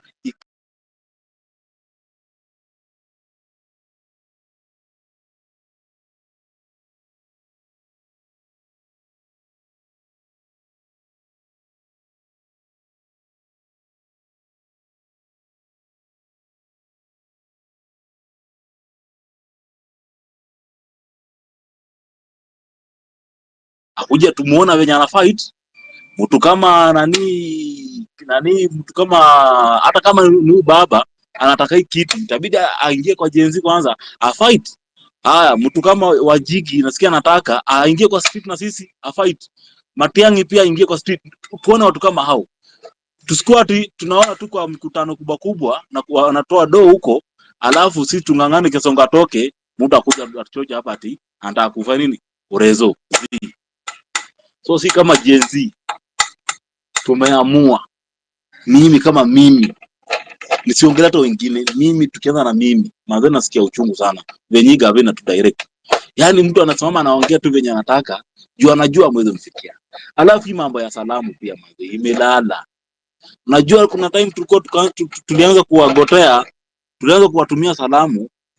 Mazee wakaona yenyewe wa vijana si mchezo, yenyewe hili jenzi.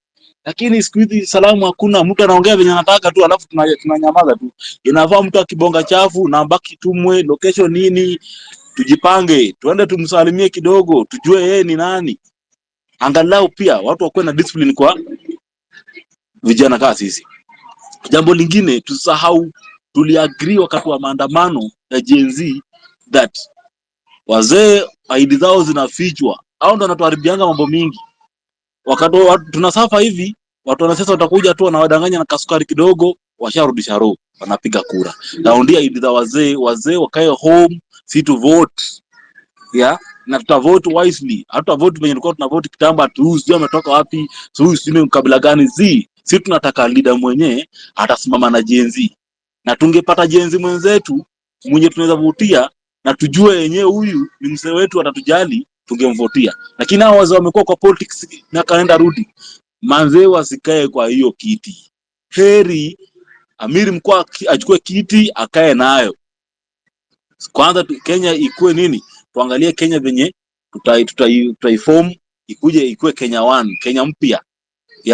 Hataki mambo ya kuchanganyika na watu ati kwa line na wazee alafu anakuja kuvotia watu wenye walikuwa na bonga chafu.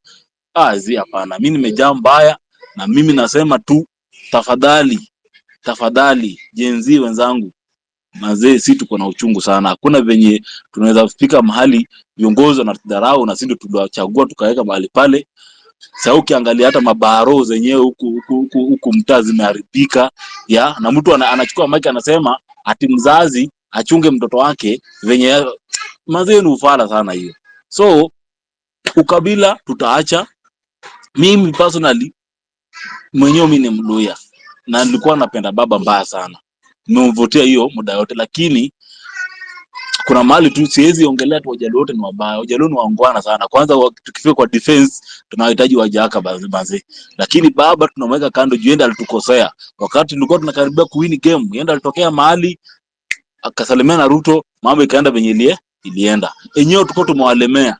mbaya sana, tulikuwa tumewalemea mbaya sana, mpaka wakaanza kusema kwa TV sijui tega ziko zimeisha sijui nini, kidogo waende wapi kukopa kwa nchi jirani, juu tulikuwa na umoja.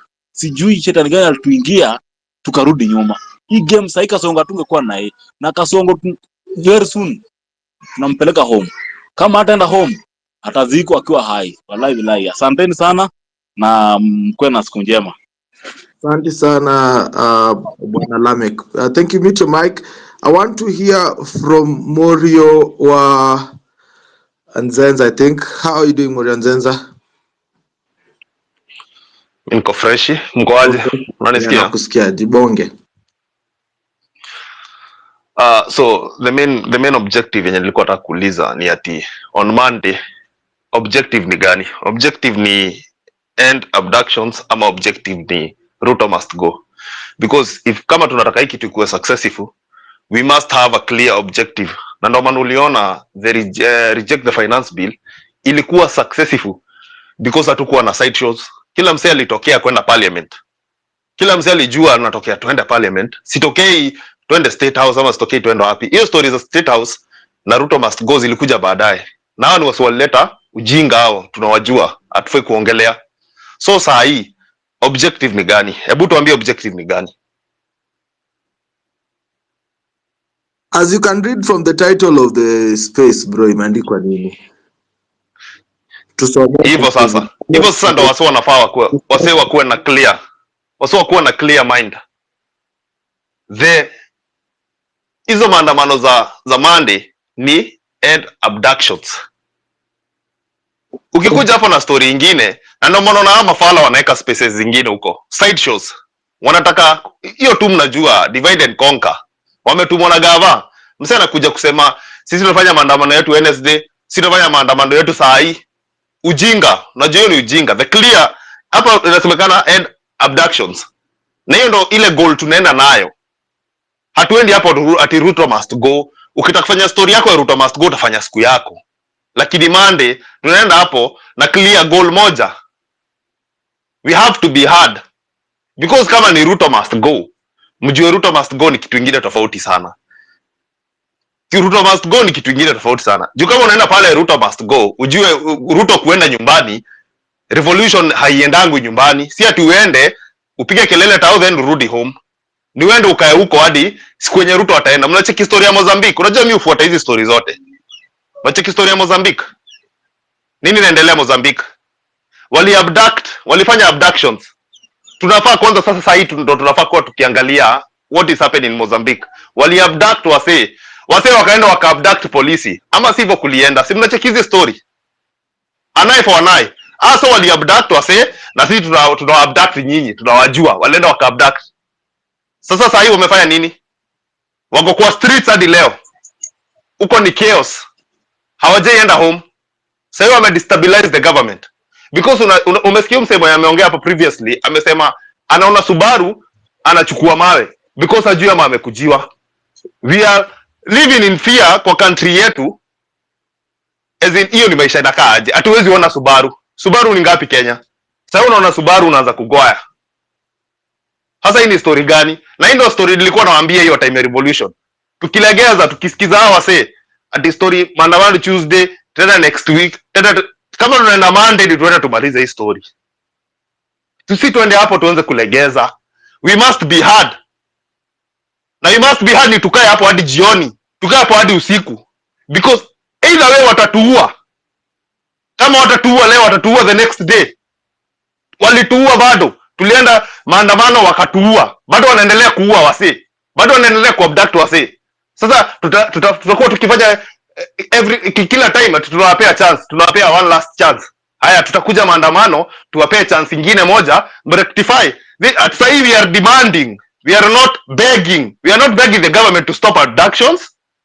We are demanding them to stop. The police force has to be disbanded. Kama hawajui nani wana abduct Kenyans, what the fuck is this?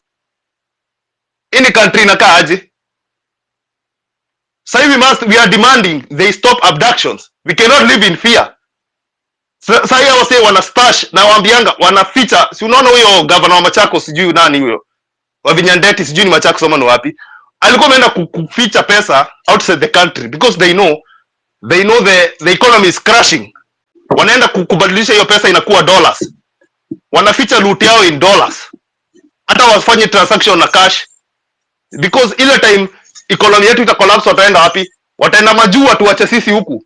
Na ujue venye wanaharibu economy ya Kenya, ikiendelea na kasongo lazima itaanguka, na eventually ikianguka hasa watatuacha huku waende majuu. Sasa sisi tutaachwa tukikaa Somalia, tutaachwa tukikaa Mozambique, tutaachwa tukikaa Sudan. Hiyo ndio kitu wase waonangi. Umse anatufuck up sisi wote. Sasa kama ni kwenda streets tukienda mande, kwanza we demand the clear, hiyo ndio kitu wenye zinaenda, tuna demand abductions. Na kama kuna msee yote atakuwa hako abducted, hatutoki kwa streets. Si tunaenda streets ku demand waache abduction, then tuende home. Tunakaa kwa streets hadi wasee waachiliwe. Hatuendi hapo tukua beg ati tumekuja 6 wacha tuende home. Tunaenda home kufanya nini? Ni tukae hapo hadi hawa wasee wenye watakuwa wako abducted waachiliwe, because we are demanding, we are not begging you. Hiyo ndo story nilikuwa nataka kuambia. Manze, tukuwe na clear goal na tu focus. Sasa ni kumaliza, ni kufinish kumalo. Hii story yote side shows akina Osama hata siwezi zitatu usikie mse. Hata unaweza kuwa ukifuata mse wa nini? Unajua tunajua goal saini end abductions. Osama anaweza kuambia nini? Sijui nani anaweza kuambia nini. Hata unasikiza nani? Wewe unajua unaenda juu unataka waache abductions.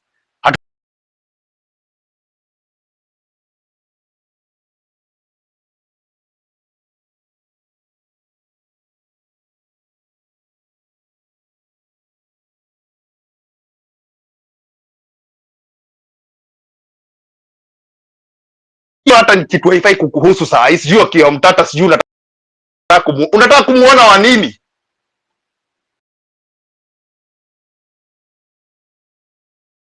Aso na buy time. Aso goal yao washaweka, wana focus na 2027. Sisi tuna focus na end abductions. Wao wana focus venye watabuy time hadi 2027. Nao ni government agents. Juu gava ndo ina buy time. Hakuna mse mwingine ana buy time isipokuwa gava. Washajua, washa fuck up. Ndamalizia hapo wase. Asante sana Morian Nzenza. Let's go to Talia the Great. Talia. He, nimerudi. Hi PP, I hope uko poa. Nasikika? Yeah, unasikika poa. Talk to us. Okay. First of all, Aki, you guys, I'm loving the spirit. Ati tulilala saa 9 and then right now we wake up again to keep the fire burning. This is so nice. I repeat what I said earlier in this space, that if you're here juu kuna mtu alisema, kuna mtu anaonelea, kuna mtu sijui alikuwa na suggest angalikuja, you're in the wrong place.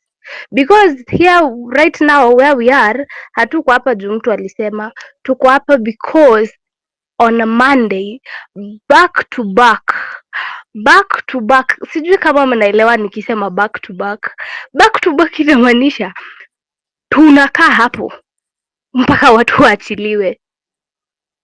We are staying there back to back. Yani sijui kama mshaiambiwa ngoma zinachezwa back to back mkaelewa ni non-stop. Tunapiga nduru hadi tusikike. So yes, back to back. Don't be here because anyone is saying anything. Ati anga Boniface amesema anga doi sijui Gaido. Well, if you are here and you are for that purpose, by the way, you are so lost. Because here we are here because we have a reason to be in those streets. You have a reason, and the reason is insecurity. They have to end these abductions. You can't be sure of your own safety in your own country. That is madness of the highest order. It has never happened. Even in the time of Moi, they knew it's only until you offend that person. Haiwezi kuwa expressing yourself on social media will make Buddha. And then it's so funny. AI things are making you abduct someone while you don't know people who committed femicide. While you don't know the reason why people's body were collected in dump sites. You don't know even who to point fingers to. But you know who to. We have to be there. Back to back. Mimi nataka tu tuanze kutumia hashtag back to back. Yani tukianza Monday ni back to back hadi watu waachili. Sijui kama mnaelewa, lakini thank you PP, thank you Afro, you watch a good job for everything you're doing. Yeah.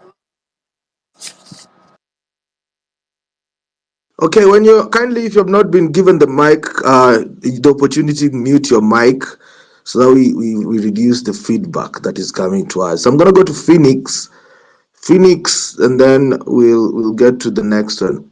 Phoenix. Hey, asante sana guys. Thanks so much for this particular space and the opportunity you've given me to be here today. First of all, huyo jamaa anaitwa Osama something, eh? Tunataka kuangusha hiyo account yake, tushuke nayo, report that account. Hiyo iangushwe asubuhi iende haraka haraka. Ukitoka hapa please go to it, itolewe. Huyo jamaa amelipwa, that's why he comes and says that hard date 6 or whatever. Please. Monday tunaenda street. Monday tunaenda end abductions, all of us. Sitokeleze whether you are where, uko wapi, sitokeleze guys. Lazima huu jamaa admits our friends. Just a minute.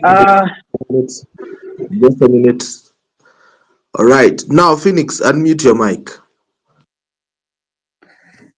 All right. So, asante. So this is what I was saying, that Monday to the streets is what history ya date 6 ya nini ya Samode nini Samo ama nani Osama, please let's not go to that. Yeye akitaka attend street on that particular day peke yake.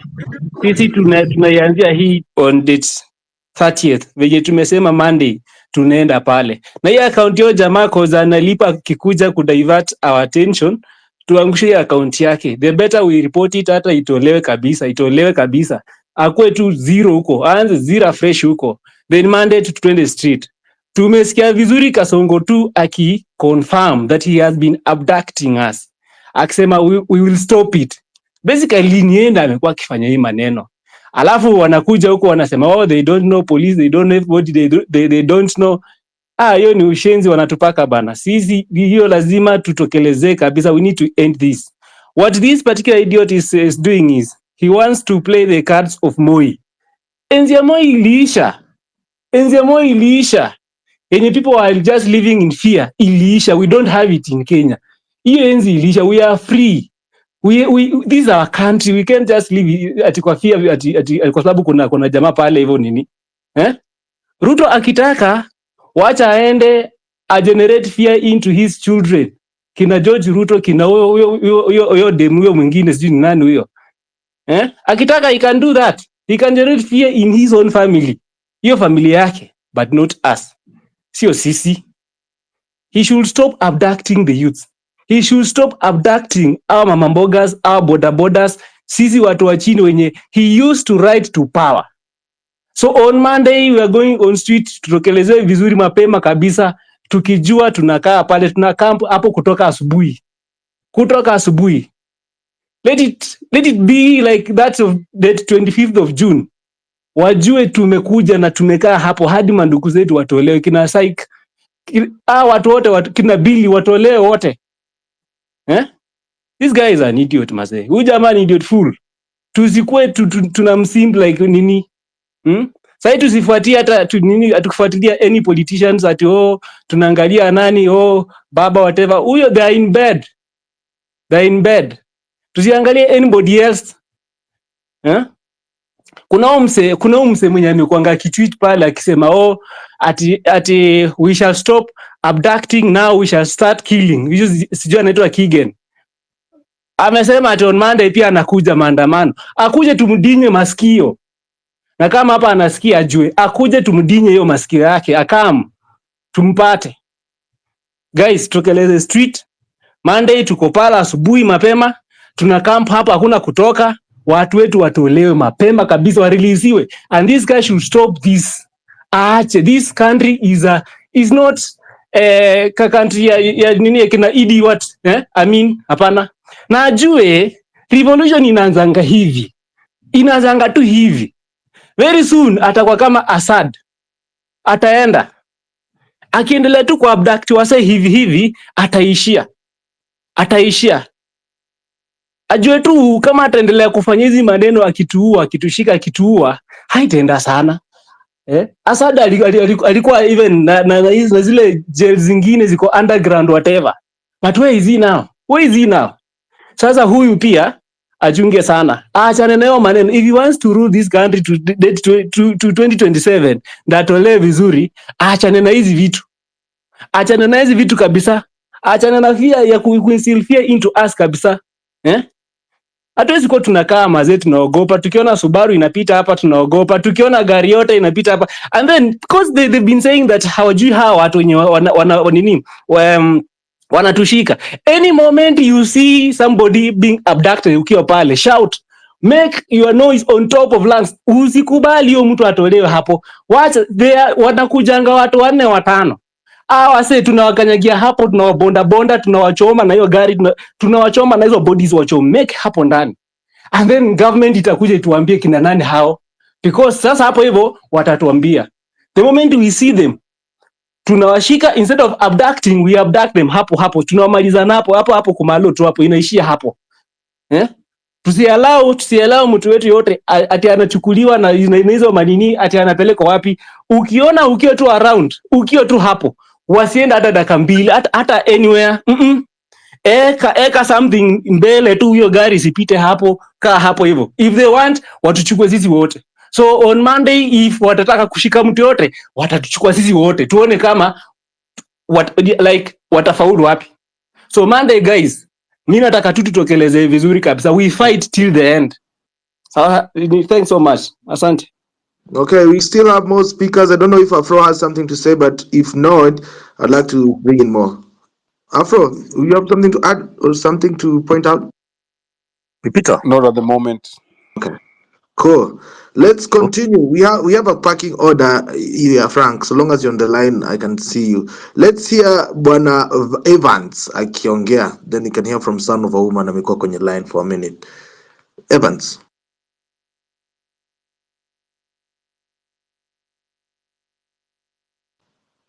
Evans, can you hear me? Evans Onyango? If not, let's just go directly to Son of a Woman. Son of a Woman, how are you?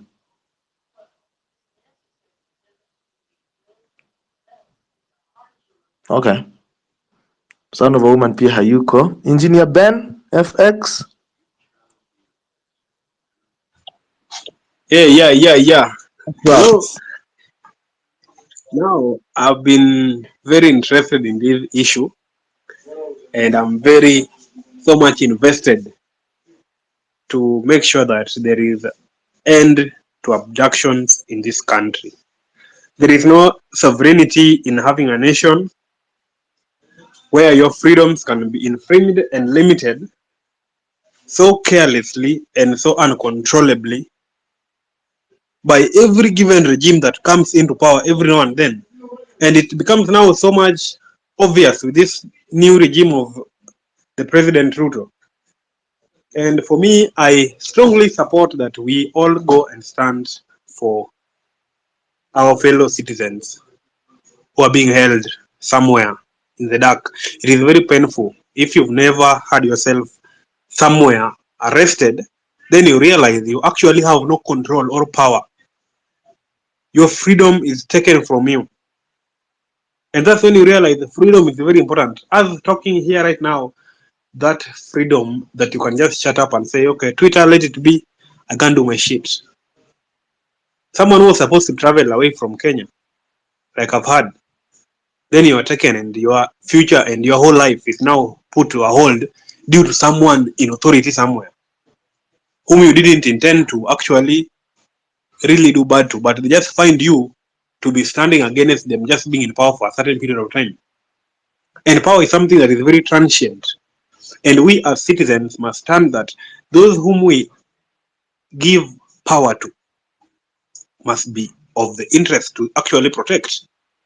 They must show that need to protect the real citizens. And I'll say that specifically to someone who maybe has never had time or a bad moment where their freedom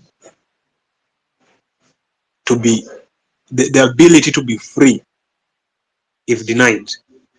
that ability to be free is very important until it is very useless until when it is denied to you. When someone takes you to a prison cell, that's when you really realize you had a lot of options outside there. That dude is possibly now telling himself a lot of issues. I can remember the other time when this other friend or someone was arrested, this Nairobian guy. And when he came out of that cell, you could see he changed. The person that came out really changed. He didn't even talk so much about it.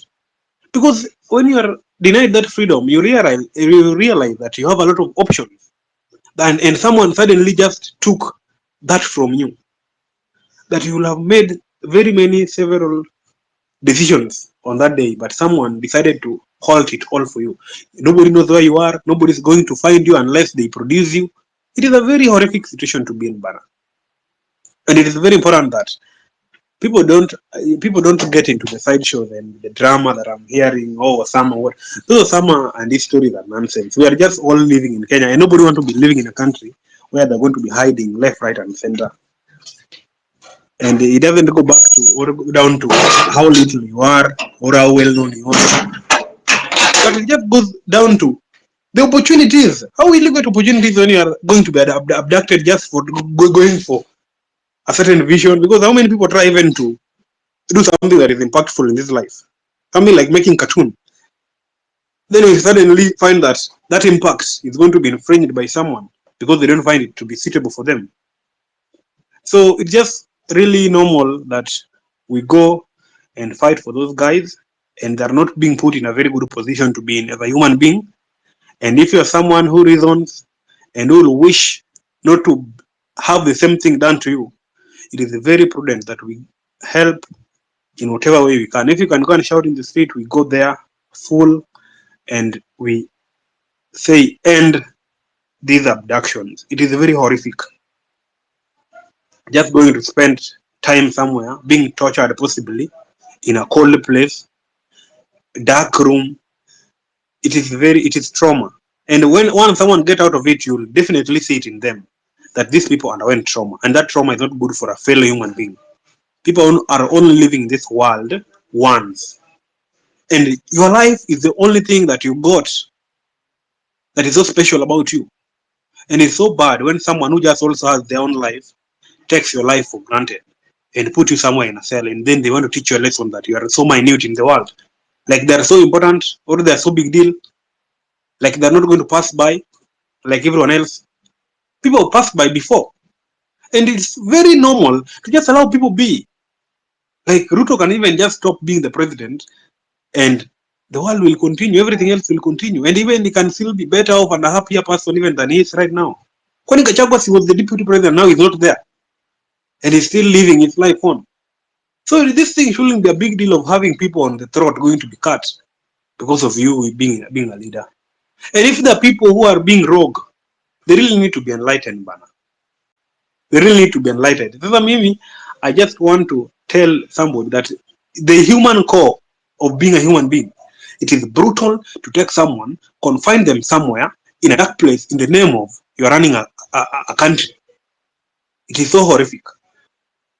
It is so horrific. And once you have yourself in a situation where someone abducts you, and you realize that you actually have no power to free yourself unless some miracle happened, like people are trying to fight for you here, then you realize that it is something we need to tame so early before it gets to you.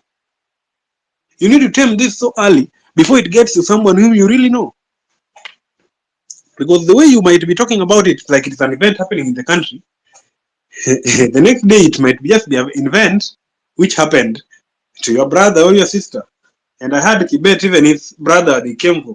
And man, this is so brutal. If you've ever slept in a police cell, let's say illegally, you are found doing a mistake and you slept in a police cell which is known and registered, and you have an OB and you have a case to answer to.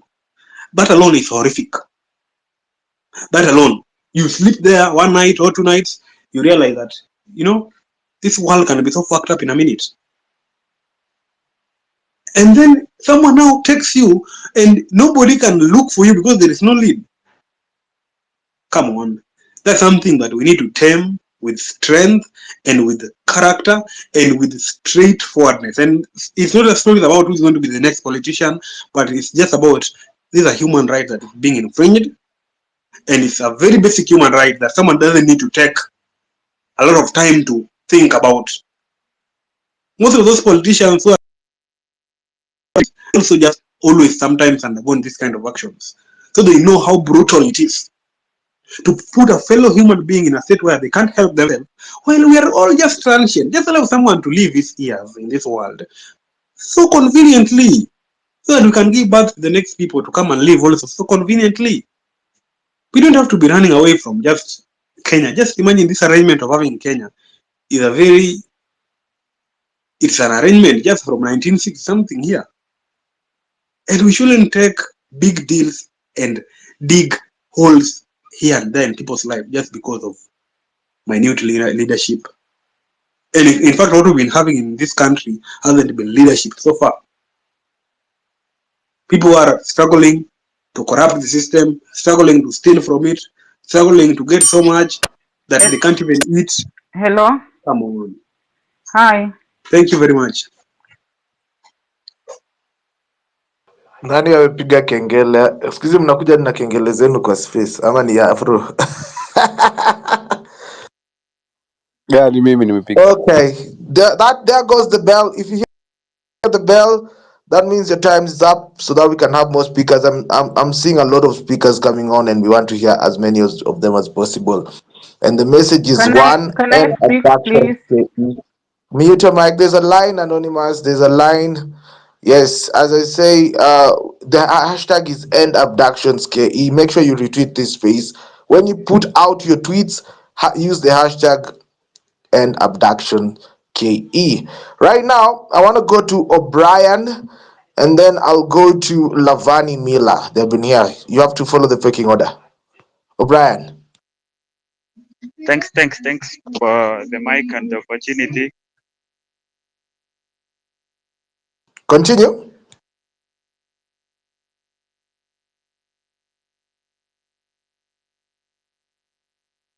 Have we lost O'Brien or is myself? Oh, mulikuwa mmenimute, sorry. Oh yeah, unmute. Talk to us. Yeah. Okay. First, thanks for the space, Afrocentric. Then Monday, I like to say kwamba lazima tutokeleze streets. Hii abductions nayo, it's too much. Because imagine like right now, 7 people have been abducted in December 2024. What about 2027? What will happen hiyo wakati? Hiyo ndio kitu ya kwanza. Then secondly, the system nayo iwaka kabisa. Hiyo ndio ukweli. System yake iwaka. So, ukipata mtu kama Ichungu akisema kwamba wazazi waongeleshe watoto, mzazi wangu sahi atajua ni nini nafanya na simu yangu? Hiyo ndio swali tunaweza jiuliza. Hiyo ndio swali tunafaa kujiuliza. Mzazi wetu atajuaje kitu mtoto wake anafanya na simu yake? Then niliona Junet pia na yeye wameingililia. That means political class imeanza kujoin together ku fight against some of us sasa wenye, let's say the class ya chini, which is not like inaleta that sorry kiasi.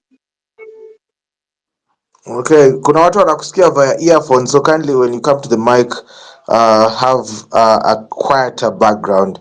Lavani Miller. Yeah, thanks, Afrocentric. I'm here because I keep following our discussions, and most of the things that we talk about, I think. Yes, Lavani. Can you hear me? Yes, I can hear you now.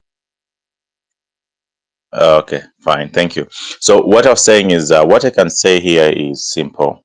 That our country right now, the state in which we're in, requires a radical shift. And it is not just because of ourselves, but because even of our children and their futures. We cannot continue to live in a state of limbo where we do not know for certain if we will be able to be here tomorrow. because of what you have said or because of what you have done or simply because of what you have tweeted. It is unacceptable in any democratic state. It is unacceptable in any society for people to live in such kind of a state. And the most disheartening thing is it is being done to young people with a promising future. I mean, like, it's more like a war has been declared against the young people of this nation because the government of the day has sat down and assessed and saw that young individuals who are yearning for change are the threat to the power that they hold. And they have decided, instead of addressing the grievances that you are raising, they are going to threaten us, they are going to intimidate us, they are going to make us cower. But I think they underestimated the spirit of this generation because we are chill, we are good people until you mess with us. And we are out here not just, we're out here not to cause mayhem. When we go out there, we're not going to destroy property, we're not going to fight, we're not going to cause any trouble. We are out here fighting for our very own freedom. And that freedom is because I believe if one of us is in danger, that means if any person in this country, any one of us who is here today is in danger and can be abducted and can be silenced in a very cold way, I think all of us are in danger. There is not a single of us who can say is safe wherever they are. And if we continue being silent and being quiet about this and not saying anything about it, it emboldens our oppressor. So it is a duty and a responsibility for all of us who are here to act. This country was built on sacrifices, on blood and tears. And there is not a single day that we are going to sustain those sacrifices, that freedom and that democracy without us fighting for it. If we keep they'll keep chipping away our gains, they'll keep chipping away our freedoms until a point where it will reach like we'll have no freedom at all. So this is not about William Ruto per se. This is not about the government of the day per se, but it is sending a message to anybody in this country, every generation that will come after us, that this country values its freedom. This country values its people, and it will fight for those freedom. It will fight to uphold those freedoms and those gains that you have gotten, because it is part of our values. It is part of our culture. We will not allow anybody, whoever it is, whether you are the president or whoever you are, to cut away or take away our freedom. And that is just the message that we're sending out on Monday. So, ladies and gentlemen, no one needs to convince you to come out on Monday. On Monday, it is your duty, it is your responsibility. When you go the time, you go you are within any space, whether you're in Nairobi or any other town that you're in, you go to come out and stand in solidarity with other Kenyans and send a message clearly to the ruling class that, my goodness, you are not going to do this to us, and we are tired of this nonsense that is going on. We, the people, have the sovereign power to decide how this country is run. We, the people, can decide the destiny of this nation. So we have the power, and ultimately, we are going to exercise that power directly on Monday and tell the whole world that Kenya is in for freedom and will stand for it no matter what. And we abhor injustice wherever it exists. And finally, I just want to speak to the situation about abduction specifically, because personally I've been abducted by this same regime, and I can tell you the experience is harrowing. It is horrifying, and you won't wish it on anyone. And I can tell you right now where our brothers are. It is terrific. I mean, you do not want to be in that situation. And all I can say is the voices of those people are not here to voice out and call out for justice. But we who are here, who are free here today, who are able to enjoy some semblance of freedom, who are able to speak, who are able to converge here, we owe them a duty. because we are fighting on the same side. These are members of our team. These are members of our society, and we have to stand up for them. We need to stand up for Bernard Kavuli. We need to stand up for Kibet. We need to stand up for Billy and every other person who has been taken. So far this month, we have 13 recorded abductions, and it just has to stop. It has to end, and the only way to end this, because it keep happening, it keeps repeating itself. It is not the laws that are wrong. It is not that we don't have the procedures in place, but the individuals in power do not have any regard to the laws that we have enacted to ourselves. And it is about time that we fought back those who fight our laws and the principles that we believe in. So, ladies and gentlemen, I hope to see you on Monday out in large numbers, and let us pour our anger. Let us show them who we are, what we are made of. Let us show them that this country is going to respect the rule of law, and let's bring back the rule of law in this country, because I believe it's only by doing so that we can have a better and a different Kenya for all of us, where we can thrive in our businesses, where we can thrive in our education, we can thrive in our health system. Above all, the message is very simple. We cannot win this with William Ruto in power. Every single minute that man is in power, it is a threat to all of us. It is a threat to our health. It is a threat to our democracy. It is a threat to our education system, because that man doesn't care. He has a heart of an animal. Even the devil himself has left Kenya because he saw William Ruto in Kenya. So it is about time that we dealt with the devil heads on. We must put him in the place that he deserves, and William Ruto must go. That is the message that we must send to every other individual in this country, that if you think you can become an individual like William Ruto and rule this country,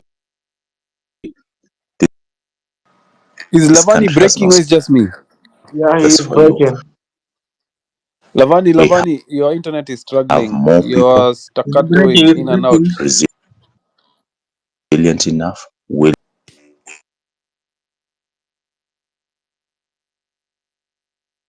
I think Lavani could not get us. Yeah. Back to your Afro. No, go ahead. I was just making sure that it's not you. It's on the whole space that we can't hear him.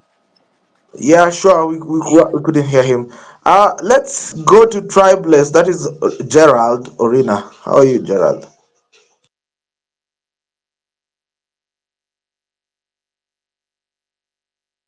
Orina Gerald, can you hear me? Okay. Alois, how are you doing? Very fine, guys. How is everyone with the end of year? We are well. Alois, talk to us. So for me is first of all we wish to always give kudos to everyone who is coming up with the spaces. It is not easy because sometime you find people come up with spaces with different reason, maybe to propagate an agenda that they have, but all in all, this year we have been having spaces to try and advocate for good governance in Kenya. And because that time when we succeeded in June 25th partially, the government felt that they are not informed and they decided to infiltrate even the spaces. They have their agents, we have the bloggers who are paid, they keep on listening. One thing I want to tell the bloggers who are normally here and even everyone who is working for the government, we congratulate you because you have a payslip and someone is paying you.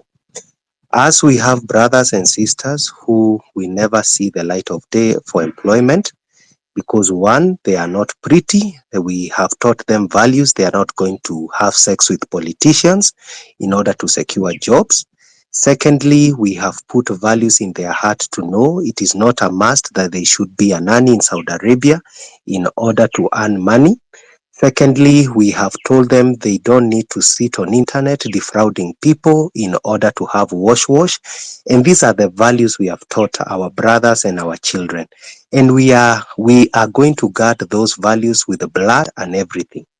When a system like this one of this government, when it comes into place in the name that we are hustlers and we are going to cater for your welfare, I want to just begin in 2022 when the president was being, the so-called idea that he was being fought by the former president Uhuru Kenyatta. The issue was not that he was being fought. The whole idea was one, they were not agreeing on the loot. Because, why should I say the loot? How did we end up having 2 euro bonds? One did not end up in Kenya. And I always remember those days when Raila Odinga was busy saying that the euro bond, they are not, it is not one, it is 2. And that day I remember even Uhuru Kenyatta insulting us and telling us, should we go even to FBI and ask them to tell us if the euro bond are 2? Politicians have a way to create a narrative that will always win the day of fools. And because Kenyans and young people, congratulations, and especially for everyone who is taking courage to demonstrate, taking courage to write on Twitter, I tell you, this is the spirit of a fighter for a Kenya that is ours. I will say what I said in the other space. Anytime you arrive at any airport, the time you arrive from that plane, you go and you are checking, your passport is being stamped. You cease to be recognized as a citizen of the country you have originated from, and you become a foreigner. Irregardless, you have a diplomatic passport, you are a foreigner. Those who have succeeded and gone to the US and they have a green card, the time of voting, you saw what happened. You are not allowed to vote if you don't have an ID, and you are trying everything possible to get an ID to vote in the US. This is our country and Kenya is our business. The reason why we are feeling betrayed by these leaders is because there is no morality. One, how will you come out and you say that a young boy has never been in any airport, and that's why he is going saying Ruto is selling the airport? That boy is not informed. Who made this boy not to be informed? You made education not to be affordable. You made the schools not to become attractive to people who wanted to learn, you political class. And now when one is agitated and feel, if I can have even a voice to articulate and fight for my country, you are telling them they are not informed. They are not even, they don't know the status of the airport. How many times have been JKIA tried to be upgraded? JKIA has been tried to be upgraded, I think 3 times. What has been happening with those upgrades? They are just conduit of corruption. When they came up with the last time they wanted to upgrade the airport, the tender was cancelled. Why was it cancelled? Has ever anyone gone to investigate why the tender was cancelled and who was charged with corruption case for forging the documents and tendering the flawed tender process? No one is being persecuted in this country. That's why we have people who have Posh Cayenne, they are running around in this nation. And God forbid we don't have the opportunities. We are even cursing God and asking God, don't you answer prayers? Yes, we have not denied our faith, but we know all the proceeds that are going around in form of fuel guzzlers, flashy life is just the proceed of corruption. I want to say this, young people, if you are there and you are enjoying the proceeds of corruption, you are betraying the values of each and every young person who want to live right in this country. And I want to say, the system, all of us, we are part of the system. The middle class, I know we are here, and we don't want to be taking part of demonstration because we have a loan we are paying. Our children, we are trying to upgrade them. They are in a certain international school. These children are not going to secure any job. The other countries will not accept them the way a Kenyan is accepted in his own country. Kenya is our business. Let us wake up from the slumber. Let us defend our nation. Defend our nation from what? You see what is happening in the judiciary. The other day, I was so shocked that the judges who are recommended to be judges. They are recommended by JSC, and JSC has no other member than judges. If a system has only the privileged who are going to appoint themselves, that system can be infiltrated by corruption, and that is the day. Even the word of God says, when you are denying justice to people, what are you doing? You are making the whole land become defiled. My last point is this. We are not against the church. In fact, I'm very vocal in my church. But one thing I believe, let us educate ourselves on the values of God. The values of God are what? Show me God who kills. Show me a God who abducts when he is even challenged. Have you not, these men who are in this space, who can reach these politicians who pretend to be Christians, have they not read the word of God, where the Lord is asking, even in the book of Isaiah, come and let us reason together. If God is asking reasoning and who God is, and is asking for reasoning, what is wrong with the government that it cannot reason that we are heading in the wrong direction? In conclusion, let no one be angry when we are saying this one got to end. It got to end because we cannot continue living in a system that is crushing us when we are not even demonstrating. I cannot afford healthcare for my parents. Everybody in this nation, you are a disease away from poverty. And if this is the way this country will be, I assure you, it is only a matter of time, and we will never have anything to be proud about. Come on Monday, let us come out. We are not coming out to fight against anyone. Our abductors are already buying the flashy clothes they buy and the mask and covering their face. You will kill me. My body will be there. My family, I will leave them. I will leave a widow. I will leave my children. But one thing the Lord knows from my heart, I desired better for this country through faith and through action. Thank you very much. Thank you so much for that submission. Let's go to Captain. How are you doing, Captain?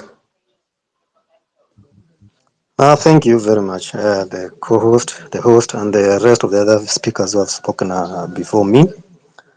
Yes, tuko vizuri, tuko bale bazuri, and we are deliberating on well. I think the only thing I've learned through all along in these spaces is that consistent is the key. As much as the government, I think the government must be, the people who are just working for the government, or rather the people who are maybe getting instruction from the rest of the other people.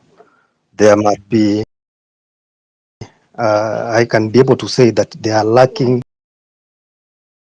some other uh, values, which maybe one of our speakers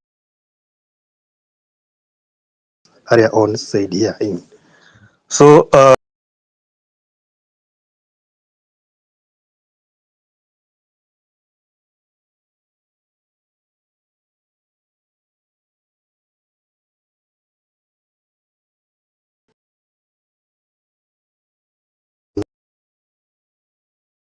aim it with the strongest possible. We are in a century whereby we no longer need so many books. Hatutaki vitabu za kuandika. All the information it is on our finger points here, fingertips. So the only thing we need to execute it, and then we are on the right thing. Nafurahia sana from the speaker who have just left saying that let us just have faith, fight for the good cause. We are not maybe doing things out of our mind. No, we are just focusing on some of the things which can be able to help us, our children, kizazi ambacho kitakuja baadaye, and the rest of the other things like corruption, which is the biggest disease in our country, inawezaisha.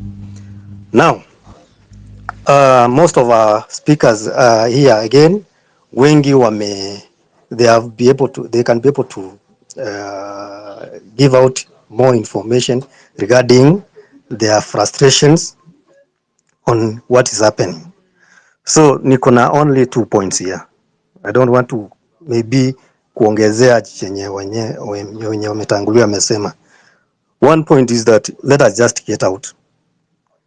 In whatever capacity you are, just get out. There is no way there are so many people, less people who can be able to be corrupted to stop the rest of the others, and wengine wazuiwe kufanya most of the other things. Let us just get out, do what is necessary for our country to move forward. Number two, don't just get feared. Ile time ya kufia I think iliisha, I think during our time ya enzi za kina Moi akiondoka mamlakani, that is the year 2002.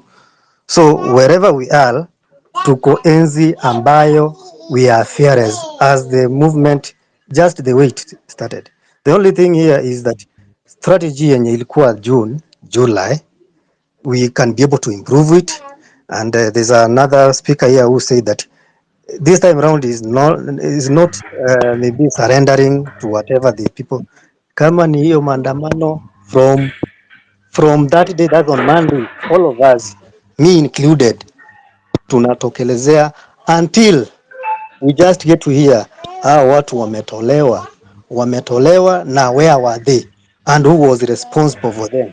You cannot be able to imagine by the way the government says that hatujui, and yet wako na all the capacity, the machineries, wako na kila kitu, alafu at the end of the day they just say hata sisi mpaka vile vitengo vyenye Wakenya wako na imani nazo just coming out on the press saying that sisi unajua hatujui hata sisi watu ambao which country are we now then if those people we are giving them the responsibilities using our taxes, watasema aje that they cannot be able to know who is doing the same, so they cannot be able to use our resources, use our taxes, and yet they say they cannot be able to get our people on. We are in an era whereby we don't want to listen to those things which used to be happening during those days, the dark days. So my comrades here is let us just keep on giving out sensitive information. I know each and every one of us, there is a capability wherever you are. Uko na ile nguvu yenye Mungu amekupatia wewe kibinafsi, you alone. Just share. Maybe you may never know it can be able to assist somebody else. So let us just keep on pushing. Let us just get outside. I think Afrocentric, Peter, I think we are moving on well. This was since Friday. Today is on Saturday. And we people, we are having that urge to move on.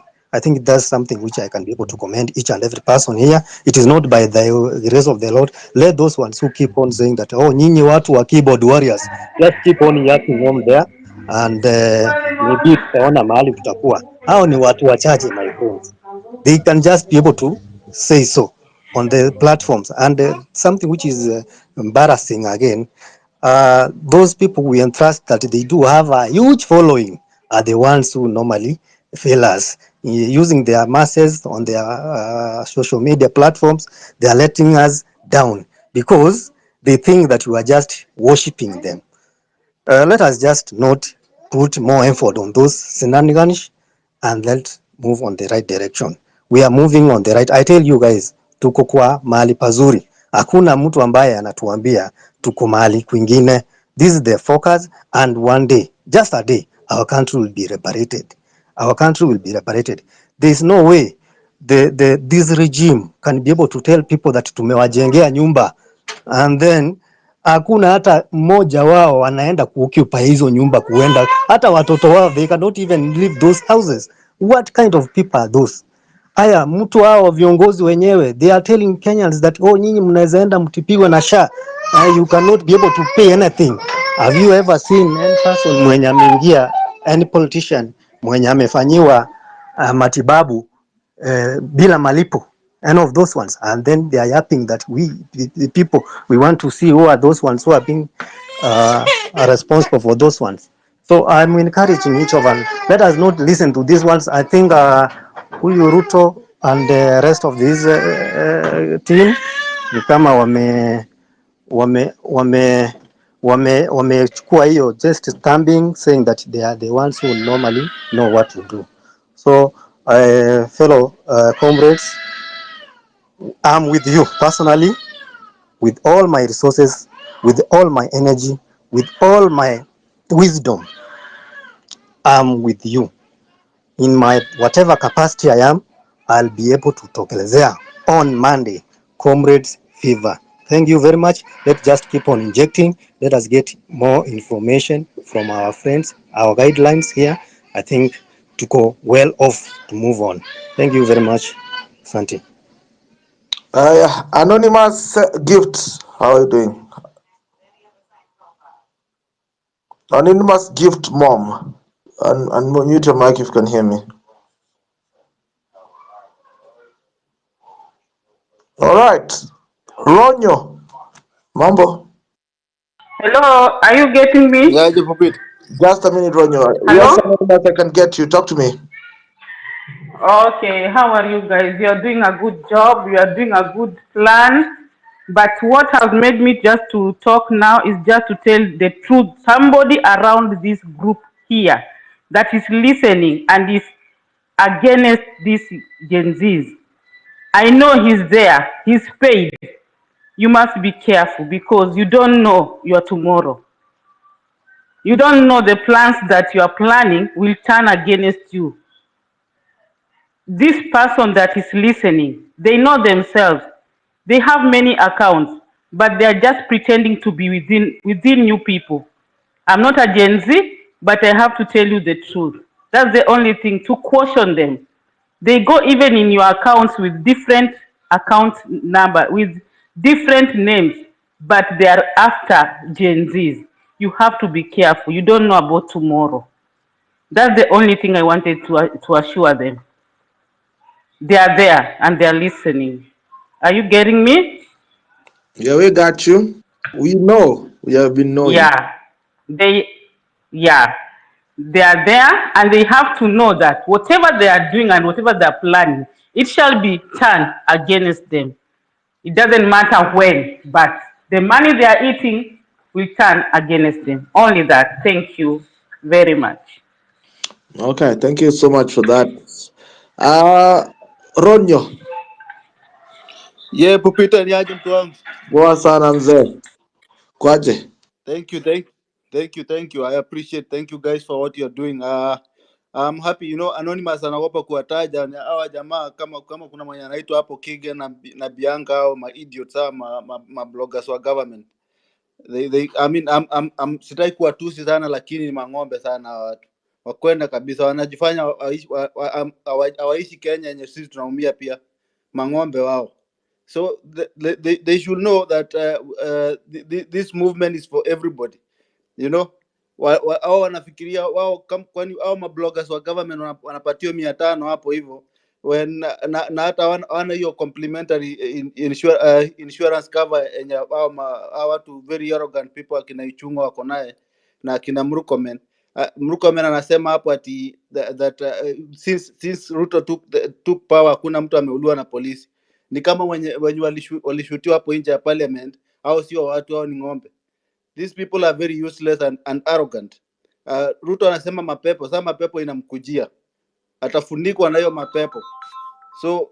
So thank you so much guys, na watu wenye wayuko Kenya manze, mnasema ni wapi tuna support, kama ni maji, kama ni spray manze, tuna support kila kitu.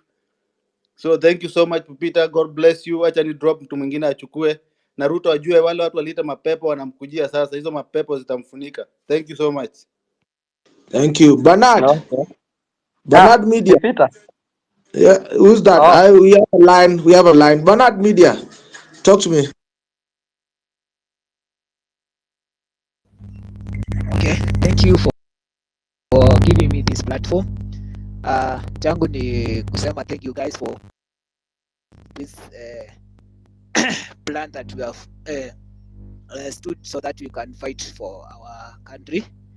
Chenye naweza sema ni I'll just talk to say that if at all you are not going to group ourselves right now and fight for this government which is abducting us, once this issue ya kuabduct youth itamea mizizi, it will be hard for us to fight for ourselves and the government will turn against the people who have put them in power. Tumeona these guys, the leaders, whenever they feel that they are challenged, like when they saw that the youth or the Gen Z we Gen Z, we are trying to maybe overcome their plans, wanaungana pamoja so that they can fight us. So what we can do as youth is now tusimame sisi wote, come Monday sisi tutokelezee pale to make sure that tume speak our voices so that we can end this abduction. Ukiangalia the system that Mr. Ruto is trying to use of ruling ni ile ya Uganda, and you see these guys, they don't even follow their constitution. So if we are not going to be ruled by the rule of law, it means that itafika mahali upate the constitution that should be there to protect us is useless. So that we can now avoid this not to happen in future. Sahi, this is the right time now to come out in solidarity and say enough is enough. The only our ultimate goal should be kutoa Ruto kwa government, because if this guy will always is going to be the leader, I don't think that it will be easy for us to achieve our freedom. So let's each and every one of us ajipange, ajue that we are in a revolution of yearning for a change, and this change will never be realized if each and every one of us atajitolea the way we can, or rather so that we can fight this guy. So hizi story za kutishwa na the puppets wenye wako kwa government, remember they have also felt hiyo nguvu yetu. So let's unite and make sure that hawata believe what they think they are protecting. Hawana haja na sisi.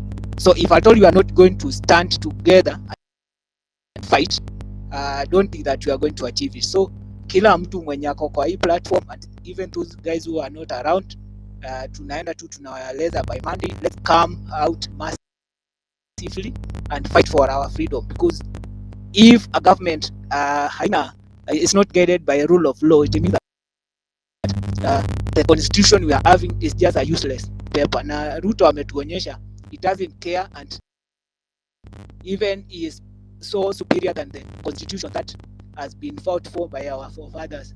So lazima sisi tujue sisi we are the people now who are bringing the revolution, and we want to eradicate all that bad governance na hao watu wenye wamekuwa in this political space since 1963 ama since hezi za kina Moi, wenye wamekuwa comfortable, you know, they are just comfortable being in the government, and any threat that comes by watoe pale, ndio unaona tunapata hii resistance. So I don't think that we are in the right place if we are not going to fight, because this is the right time for us to fight and to fight relentlessly. Hakuna venye tunafaa tusimame ama tuache kufight unless we have achieved our main goal, ambayo ni kutoa this ruling psychophant that zombies wote waende kabisa, tukuje kupata. Wait, Bernard, mic yako, can you hear Bernard? His Yes, I mic hear is you. very, Kuna static. you have static and you're very difficult to listen to. You have good points, but you're very difficult to listen to. Unaweza tengeneza mic? Sawa, let me see. Please do that. Please do that. Who's next? Who's next? Comrades, we're here on this space. We're injecting Yes, and yes, yes, abductions but Kenya. he's here. But he's here. What'd you say? On Bati ako hapa. So I don't know if I can proceed. Yeah. When I finish. Guys, we are here to inject end abductions KE. Everyone who was on this space, we are very, very sick and tired of this government. Enough is enough. And Monday 30th is the date. We are going to come out in huge numbers to support. So if you're here, please pick up the mic. Let other comrades know your commitment. Make a commitment to come to CBD. Let us link up. Let us send a powerful message to this regime. If you look at the emblem of Kenya, there are two spears Those spears is Gen Zs, is the youth of this country. We have to become the tip of the spear of this country. We cannot let anyone dictate to us a future that does not include us. The political class, unaona, wana regroup. Hatuwezi kubali hiyo maneno. So right now, complacency. If you choose to stay home, you're okay with the situation. By the way, sometimes they say we deserve our situation, we deserve the leaders we get. If you're choosing to stay home, you're choosing, and you're able to make it, you're choosing your chains, you're choosing abductions, you're choosing Kibet Bull to remain wherever they have hidden him. You're choosing Psychosins to remain wherever they is. But whenever we come out and we make a powerful statement, it will be a statement to any leader that Kenyans are not the ones to. We are not Ugandans. We are not sheep. Sorry for every Ugandan on the space, but we are not the ones to try. Enough is enough. So let's make an effort, and it starts in this space. Where right now we're just asking simple instructions. Tutumie space vizuri.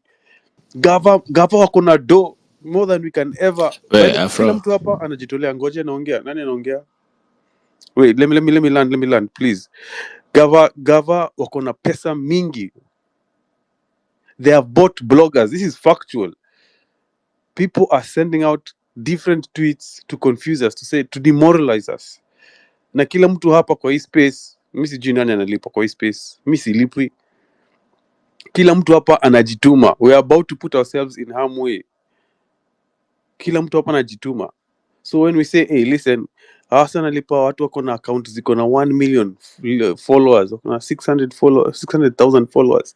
Sisi, we have to, manze, we have to space. We've been spacing since Friday, Kowino space, Sonko space, now this space, me, I'm about to drop, mtu mwingine has to pick up, keep on pushing, keep on injecting.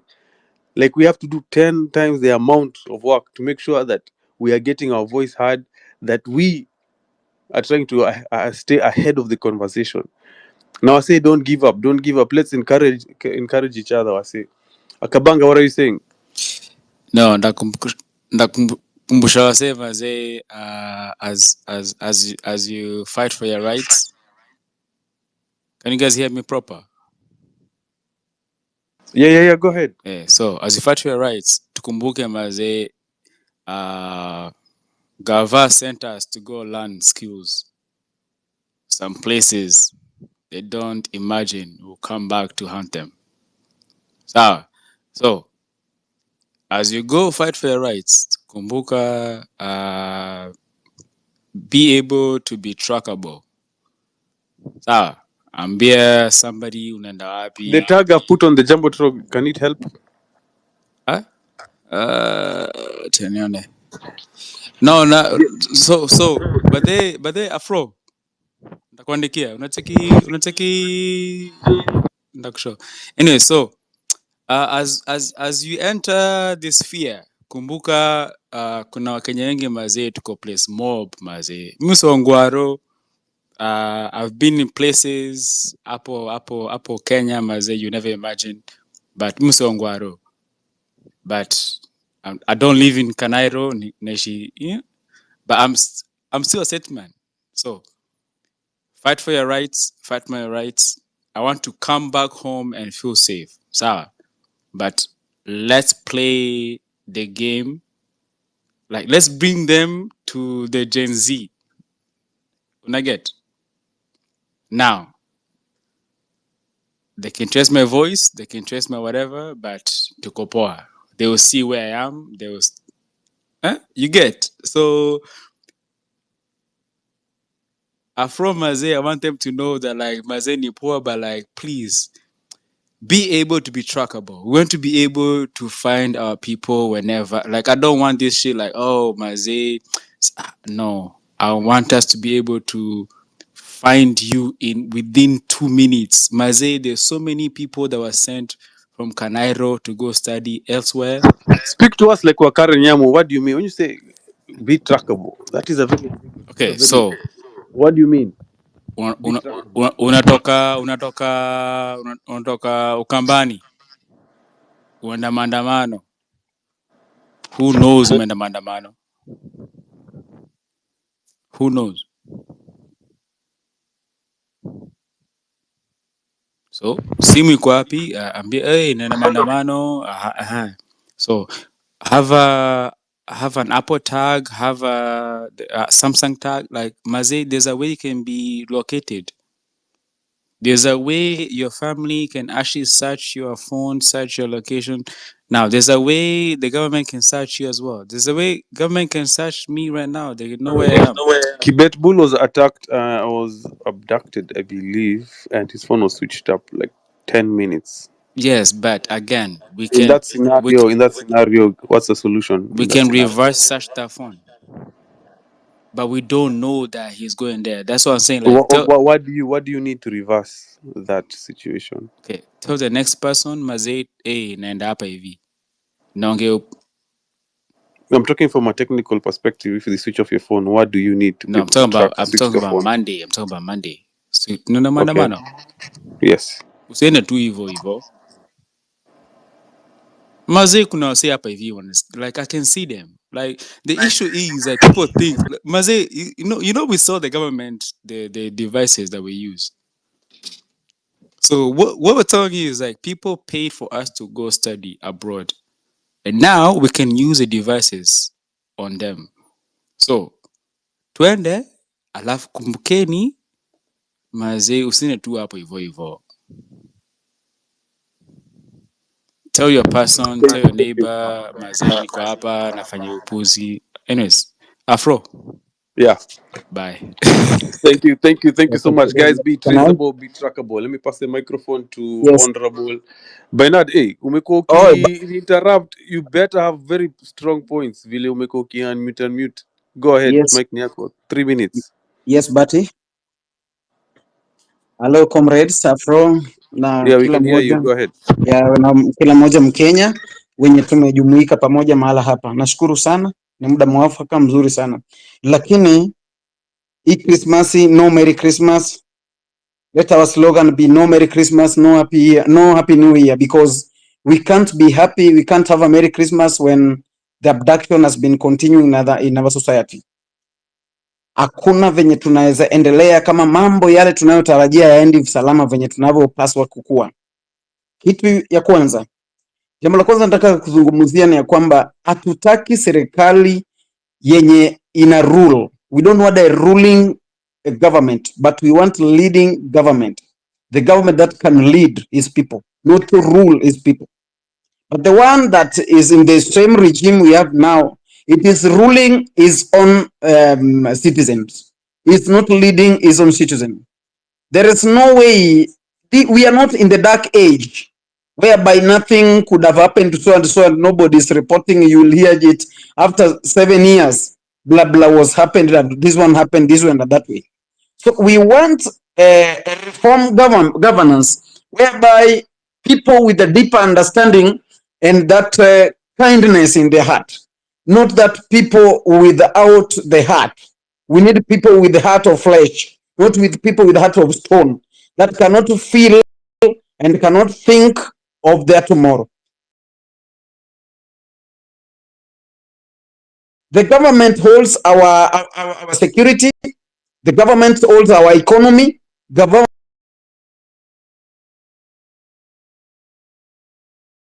and the born children, the deaths, and all that. You know all the things that it entails. But if the person cannot be of thinking of our tomorrow, then there is nothing like that. You know, there's a time that whereby I seated down and I asked myself that if the government, mtu yule mwenye ameingia kwa uongozi, kama hawezi fikiria kwa mwaka watoto wangapi wanazaliwa kwa taifa, au watoto watasoma baada ya muda fulani, watatoka kwa shule na watapata kazi aje, na watasoma kivipi, na inafaa baada ya muda fulani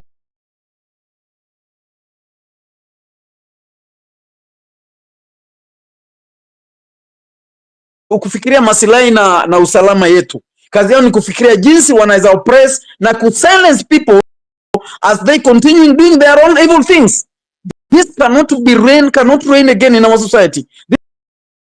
This cannot rain in this generation. This cannot rain in this our era. This cannot have any opportunity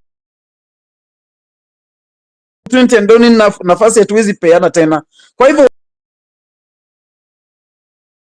na hii mchakato iendelee kabisa kabisa. Yule mtu mwenye ako hapa, mwenye anasikia, mwenye ako hapa mall, wale watu wenye wako hapa mall, wacha niwaambie, wacha niwaadress. Kitu moja, ujue ya kwamba umezaa watoto.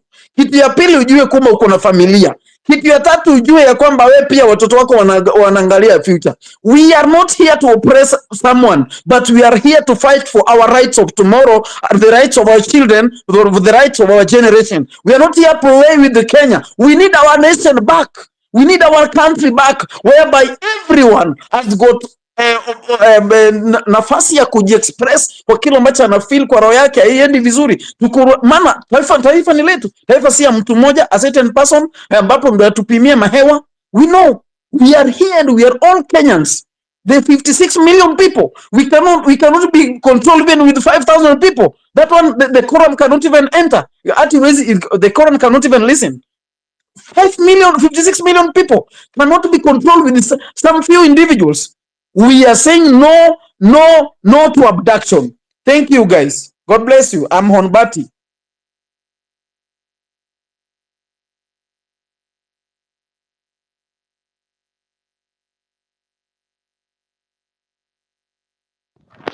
Hey, thank you so much. Hey, pure injection, pure passion. Thank you, Honorable Mbati. Josephine, welcome to the space.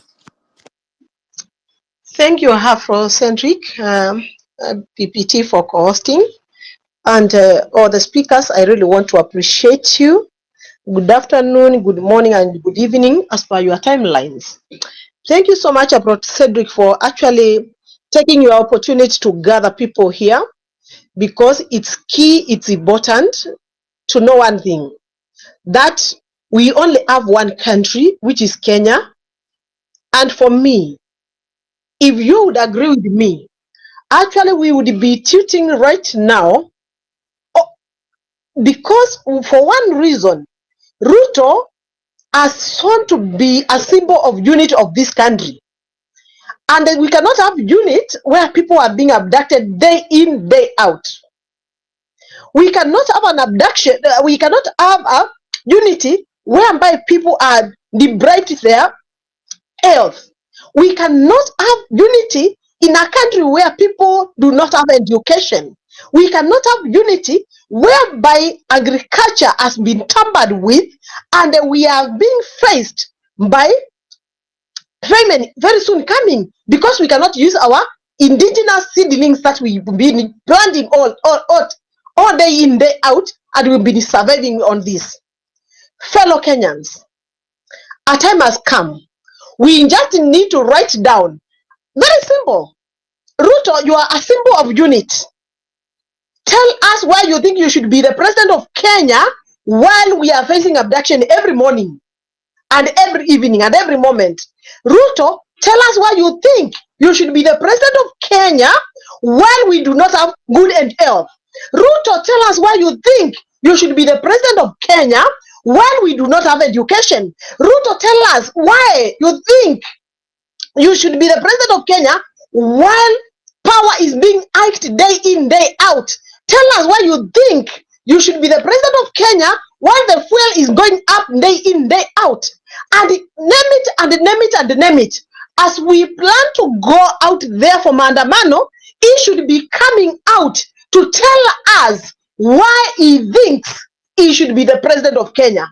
I think that's a question we have never asked him, and that's why people like Gov't Shulei, they have the guts to come out and say in public that, despite that them being being a lawyer, coming in public and saying that, I take directives, and once you tell me Kashagu aenda nyumbani anaenda, Wakenya wawawe wanauawa, we cannot continue having this, fellow Kenyans.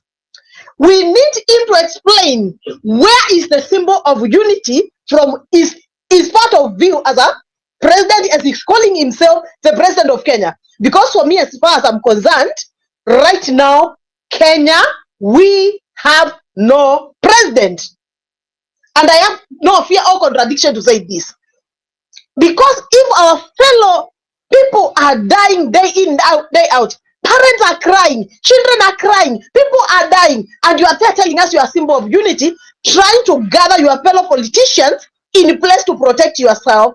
Fellow Kenyans, we are in the wrong direction. And these are the hard questions that we need to put Ruto into task to answer us as we go out there, so that he gets to know that it's not about stopping the abduction. It's about him not being qualified to be the president of Kenya. We trusted him, we gave him our votes, and now he has proven he is not able. So, for that reason, if we cannot answer these questions, let me him pack the go. It's very simple. If the president of Kenya cannot tell whether people have been abducted, then who else do you expect akutete? Who else do you expect akupatia protection? Who else do you expect ajue uko wapi? Who? Fellow Kenyans, we need to wake up. This is our country, and any nation that wakes up, any leader that's who stands up to start fighting is young ones. Any animal that gets up and starts eating the young ones is not worthy to live in the midst of other animals. That's the truth. Na kama Ruto ameamua kuanza kupigana, to me it's very petty for Ruto to fight people 21 years, 22 years, 23 years. A person who is almost 6 years. Where is your wisdom? Where is your just natural inborn wisdom to understand, yes, I have heard this, I have seen this, I don't like it, but there's a better way to deal with it. Who is immortal here amongst all of us? I like saying it once and again. Anyone who has been born of a woman, be it a man, be it a woman, at least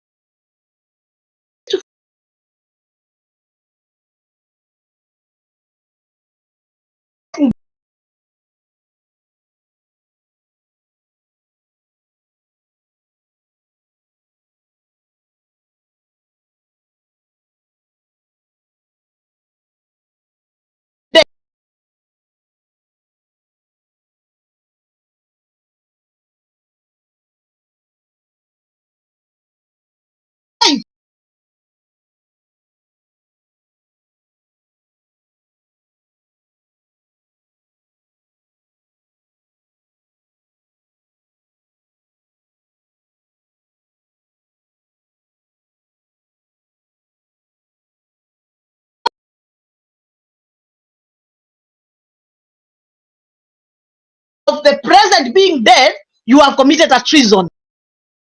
So you cannot tell us about treason while what you are doing, it's not worth of our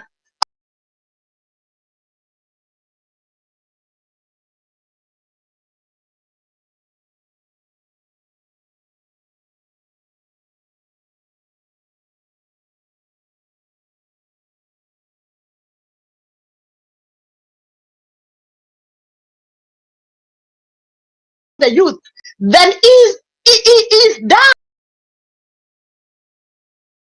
and is lost. Fellow Kenyans,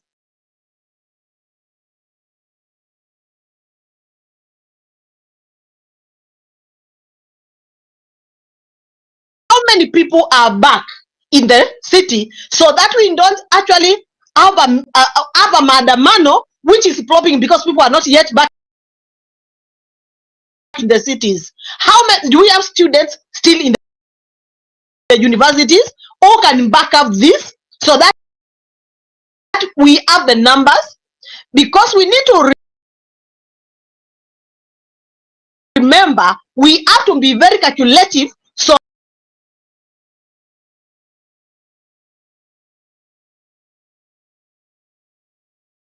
find out, do we really have people within the localities whom we can have proper numbers? Because if we can at least have over 500,000 people in the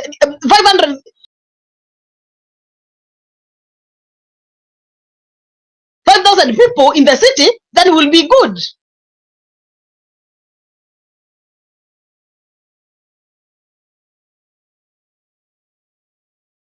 So as we do this, personally, I call upon, we put Ruto into subject to explain to us why does he think he should continue being the president of Kenya. And by doing that,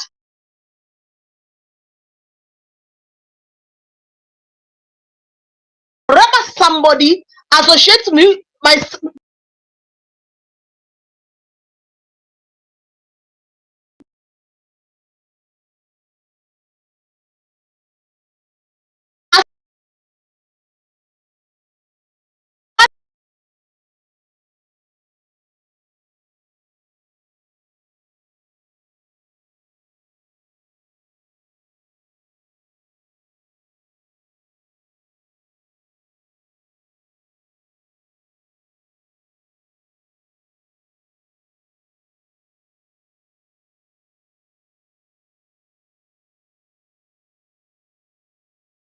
people who are actually owning those machineries, who are commanded, they are also part of us, and they are supporting what we are saying, because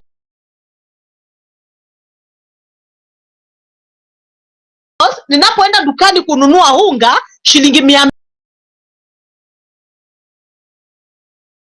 to influence the civil servants and all the employees in this country who are contributing their taxes towards the government, so that they can be part of this maandamano, so that we can bring everything to a standstill. We need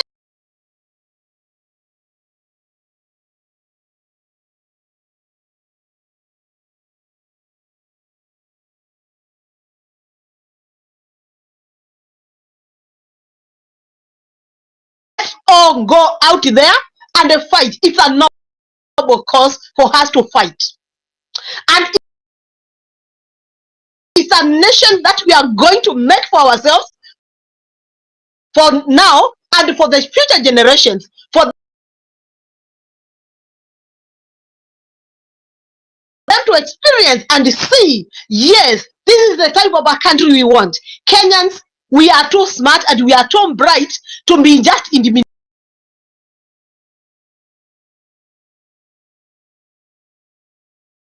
not. We are not actually victims of circumstance, and that's why we give you time to evaluate yourself and do what you can.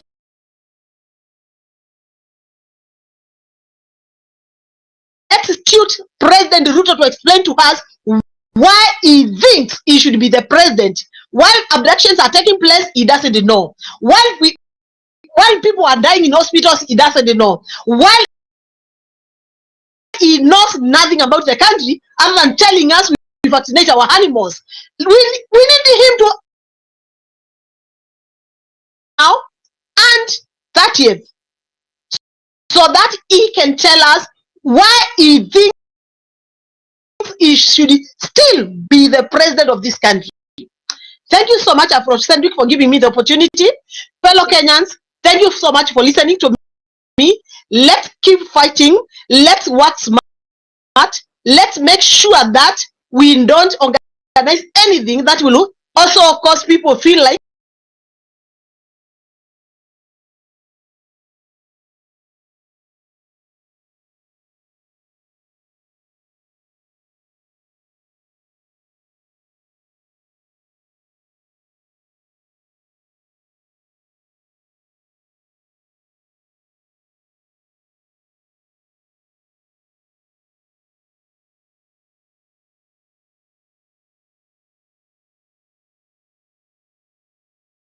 from the village. In fact, we are too broke to travel. 5 million of us in Nairobi have not,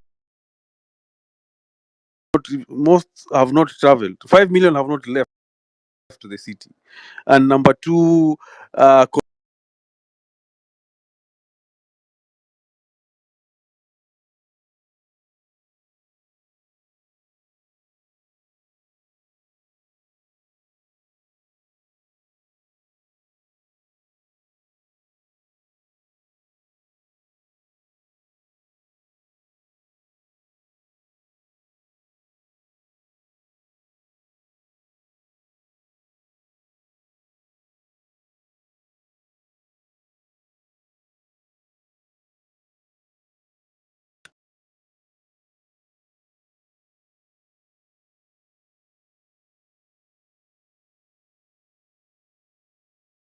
Embu already erupted. It's about to spread like wildfire across the country. So right now, well, the reason we're saying Monday, we're all agreeing, and the reason why tunapepeta hii moto, so by talk to everyone in their family, to their friends, we are meeting. We're not randomly just saying, hey, twende. We know, even we are trying to learn from the mistakes we did in June, July, trying to say a rallying point where we're going to meet Moy Avenue, we meet Quorum, we begin, because we know the government is prepared for us.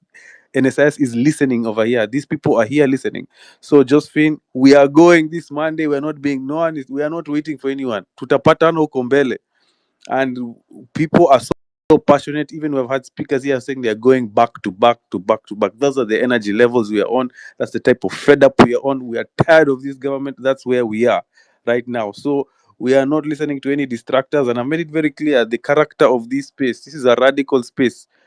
There are other spaces that will be open. There are spaces that will be open to confuse us, to make us feel demoralized. But Josephine has always been on point and has always injected. And thank you for standing and being on the streets with every Gen Z. So thank you so much, Josephine, for your point. I'll pass the microphone to Ayo. Welcome to the space, comrade. We mzee, happy new year. Oh, bado tuta cross bado. Wadau, it's been a while. I haven't been on these social streets for a while now. But here's the thing, yeah. I'm picking this. I decided to pick this mic because of this nonsense going on in the TL. Out want to distract. I wasn't for the idea of publicizing this maandamano thing on the space, but now I want to distract. Wanatuambia ati mara maandamano sijui ni 6th. These Osama guy. What the hell, guys? What the hell? To be honest, what the hell? It's either we are sticking with 30th and there's no distractions whatsoever. And these people coming on the social streets to distract us, they are agents of the government. I've seen there's a lady, I've forgotten the name of the lady, and then there is Osama. We need to call out these guys because they are the main reasons why we are derailing. Osama kwanza nasahau, they sold the movement to the highest bidder. Saizi, he wasn't even part of the movement, but he just decided one day to host the president. We should not give attention to these distractions. And it's either we are going for Mandamano on 30th or not, and we are going for it.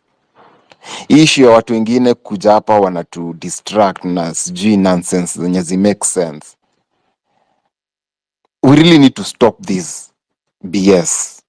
Hakuna haja Kowino akuja hapa a host space sijui for 24 hours, Afro akuja hapa a host space sijui for sijui how many hours.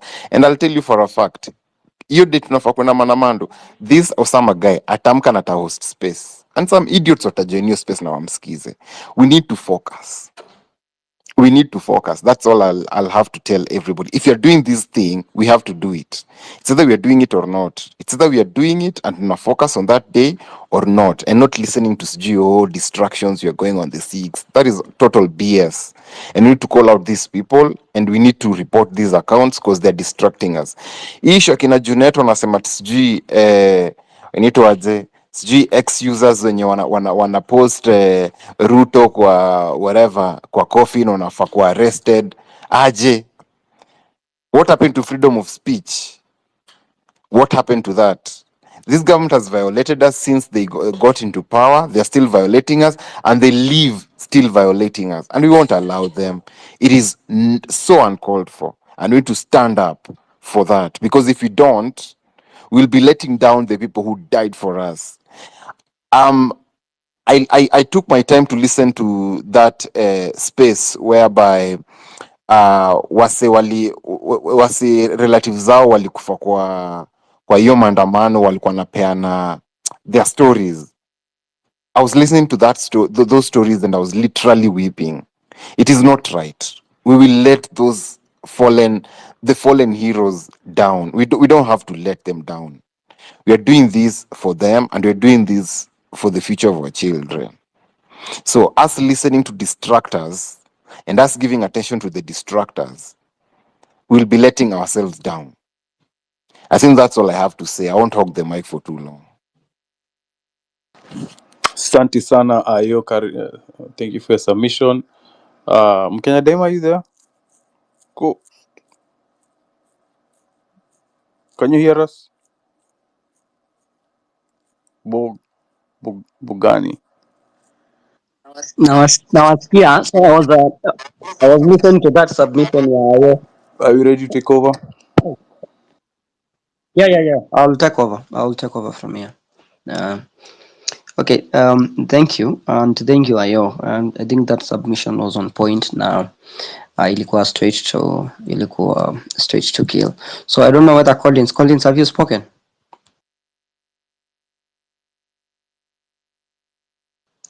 Collins. Haya. Jimmy, are you there? Collins, can you hear Mkenya? Collins, can you hear us?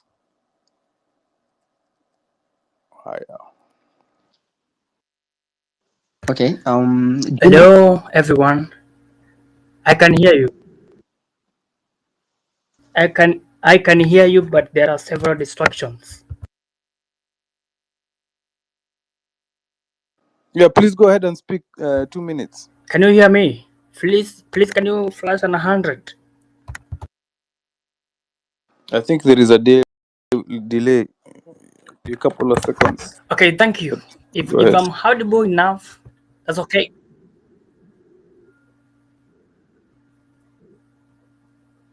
Guys, I need to go back then come again because I cannot get you very clear. Okay. We can just go ahead and speak where the space is bugging. I've been having issues. Even Kenya Daima has been having issues connecting and other speakers. Me passing on.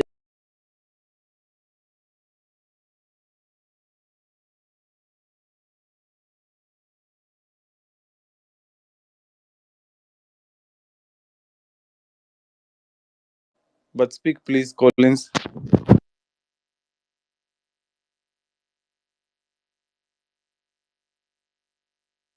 You see, I cannot hear you, Nani Afrocentric. I cannot hear you. I'm just hearing someone who is just, murmuring there and there. Please. Talk to us, we can hear you.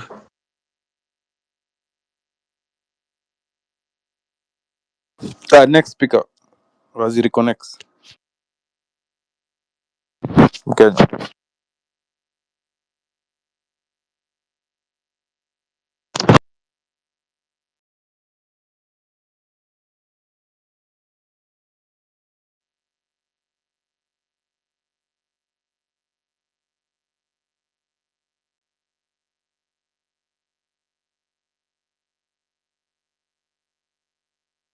Petre Nyamari. Haya, kuna Can you be able to hear me? Mnanipata wadau? Just okay. Thank you very much. Once more. Yes, tunafanya mambo vizuri. We are heading on the right direction. Thank you Cho7, Kenya Daima, Afrocentric, Pipita, and the rest of the other speakers who have just given out different guidelines on how we should be able to do these things. So as we move on, the goal, we are going to achieve it. Mambo ya kudistract watu wakisema the rest of the others, no, we are just focused on our goal, and this goal we are going to win it. There's no way we cannot be able to win this game. So as much as we do have these velas, the agents, of course they can never miss here in. Let them just follow on the proceedings. As the other speaker earlier on warned them and said that they are just failing because their generation, our watoto wao, they will also be in a danger zone.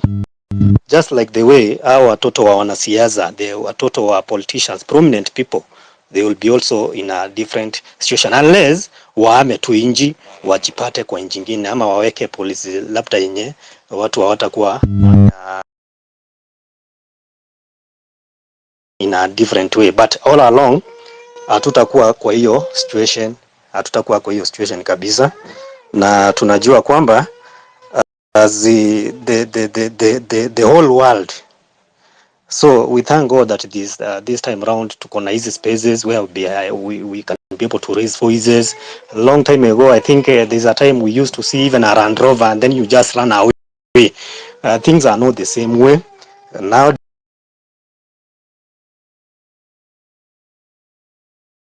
Wronged somebody by either speaking in a bad way, we have ways in which you can be able to arrest me, but not abducting. Abducting is something which is so dangerous, making that mother of Mama Kibet and the rest of the others family members, they feel like mtu wetu hatujui mahali hayuko. It is something which is never accepted in this world. And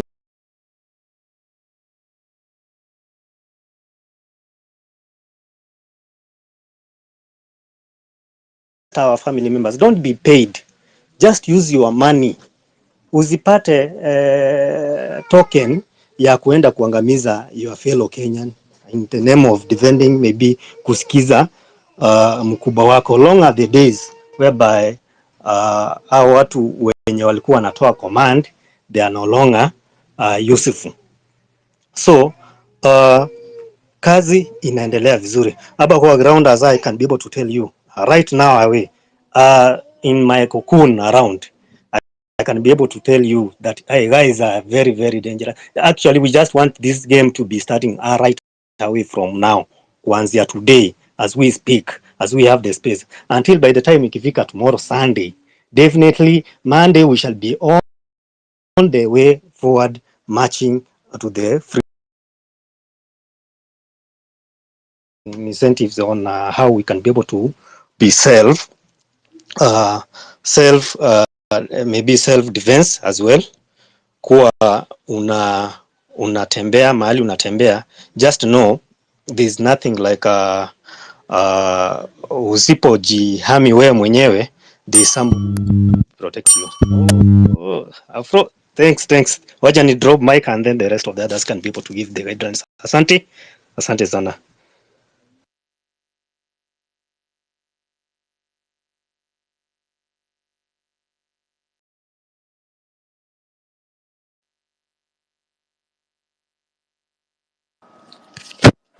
Hey, Mkenya bana.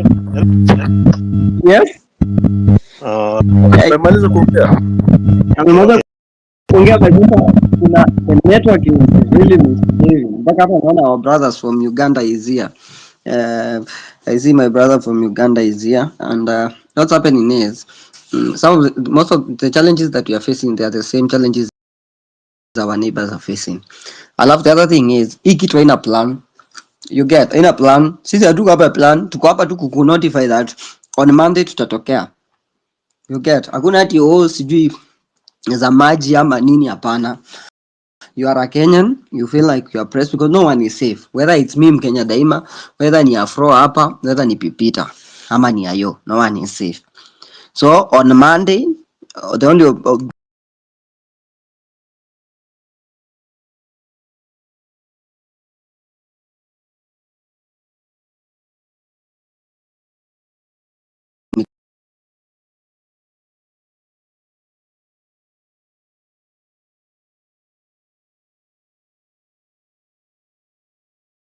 ni kama ni sisi tu coast na coast ndo wanasikizana. Ikishaita mtu huku chini, it's not happening. Okay, my brother from Uganda, Mr. Mugandi. Mr. Mugandi. Well, thank you so much. Thank you so much. And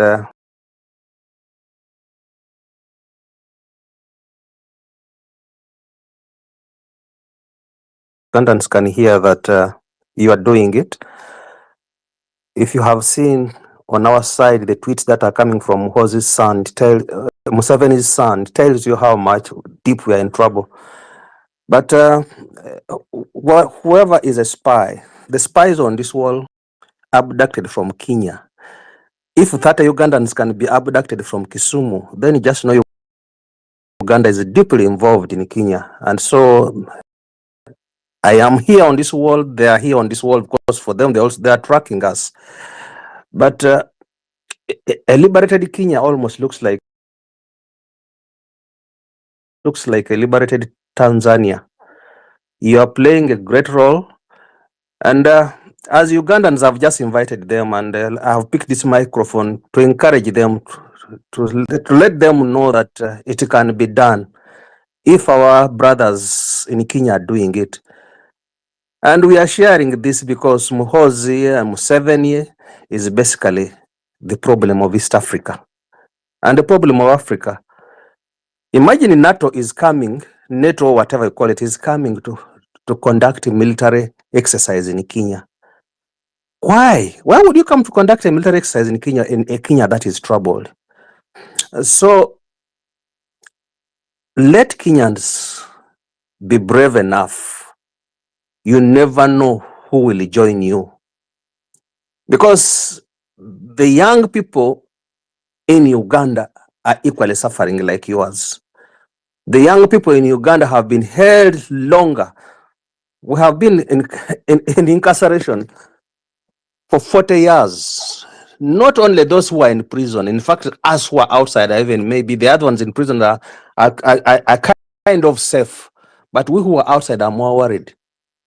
Lake Victoria is now a fertile ground for feeding crocodiles with young people. And I think it is happening both ways. If Uganda is abducting Kenyans, then maybe they're ending up in Lake Victoria. So as Kenyans, we stand together with you because you give us hope.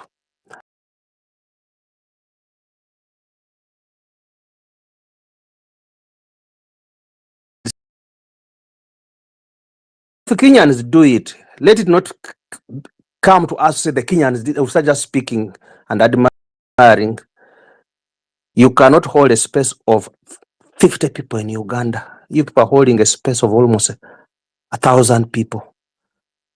And so this encourages us. Thank you so much for giving me an opportunity to speak to you. Thank you.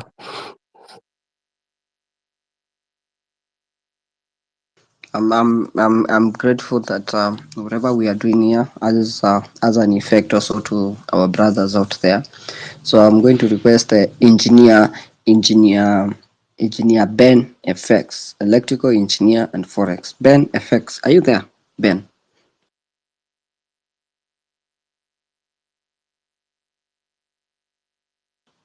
Mambo imekuwa ngumu. Lex, are you there? Lex 199. Okay. Yes, I'm here. Can you hear me? Yes, can you jump in?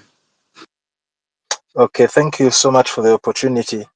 I just needed to just create some clarity or just to remind people a few things. The first thing is that we should know who the enemy is. We need to be clear. The enemy is not Ruto per se. Ruto is the head of the snake.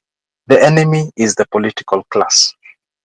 So hakuna politician mzuri. You know, there are people who say, oh, Babu Owino is on our side, anatupigania. Oh, you know, people side, there are some still on Baba's side. These are all enemies, all of them. Kalonzo is the enemy. Ruto, Raila, who else is up there? Gashagwa. All these are the enemies of of Kenyans. This is there has never been an opposition in Kenya. This is the time that we are realizing that Kenyans are the opposition, and we need to be clear about that. There is no room for you know, wavering. For some of us, being on the fence and things like that. It's us against them, and it's similar to what happened in the United States. It was clear at the end of the day, this was a war between the Americans, the American people, and the establishment, the elite political class. And in that case, they were victorious. We can do the same back here. And I just have one more message for the security agencies who are listening in: NIS, DCI, the police. You're here to collect intelligence, to identify who you're going to abduct, right? You come up with a list, you say Lex, whoever, whoever, whoever. Fine. One thing you should remember is this.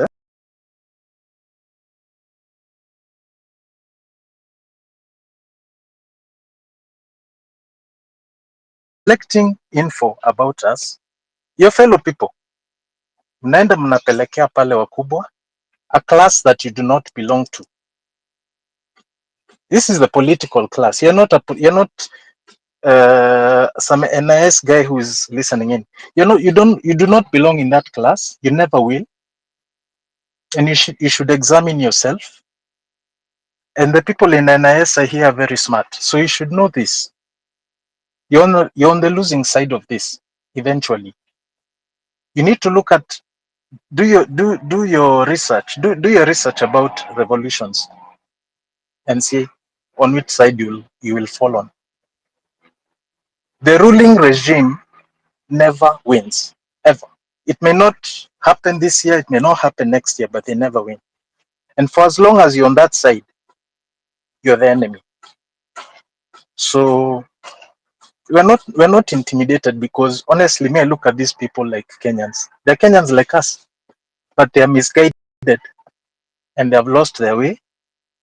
And for as long as they're on that side, they are the enemy. And I'm sure it has been said a few times, maybe, about abductions. If you see your brother, your sister being dragged into that one of those cars, the police have said, the IG has said he doesn't even know who those are. So if you guys are caught up in this situation, we're going to kill you. We're going to destroy you. You're the enemy. We cannot allow this to continue. We're fighting for your rights here.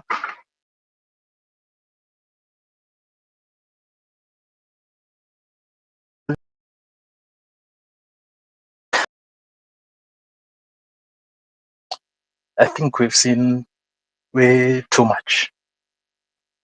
Kenyans have had it, and honestly, it's going to be merciless. I'll even be there myself this time. So, thanks. Okay. Thank you.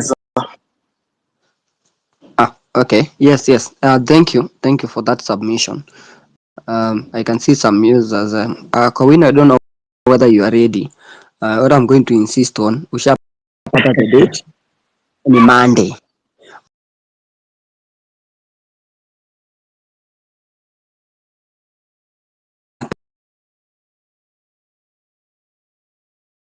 Sure. Yeah.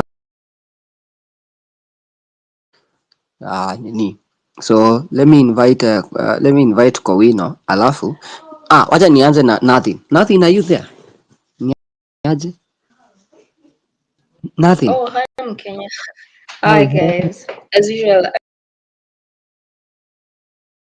guys, countrywide, just to send a message and also to enhance security in the city, because if they are spread out thin, then the attack will be less severe.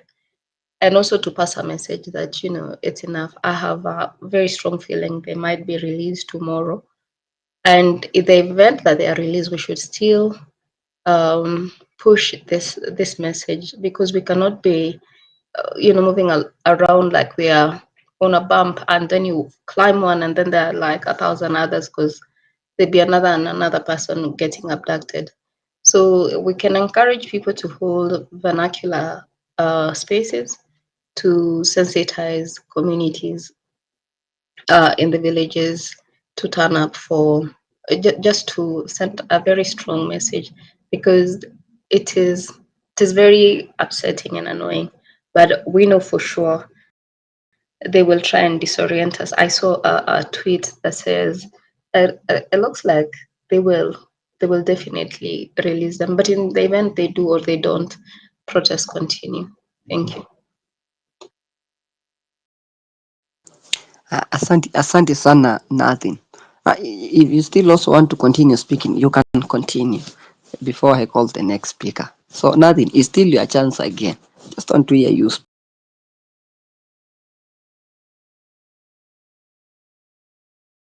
want the people who are still mic requesting to get an opportunity. I don't like when people perch on the mic for so long. We want to hear voices of people. And earlier wanted to speak to him. We had a brush, and I'm so happy to see him back and supporting KOT. Sometimes you just have to stand on the truth when people are disagreeing, because it sows a seed, and eventually when they do. But I salute him to high heavens to see him back on the movement, to see him speaking the same voice, to see him not attacking KOT. I'm very excited. So we continue speaking the truth.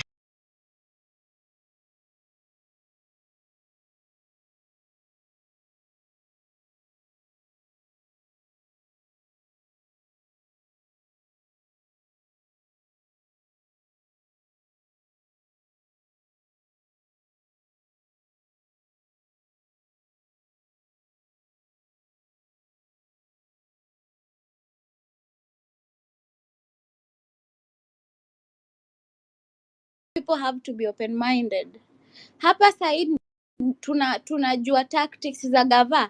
A couple of people are working for the government here, and I will tell you, I have written down, acha niwasomee. One, those people who are continuously asking us ati sasa mnatokea aje that year na watu wa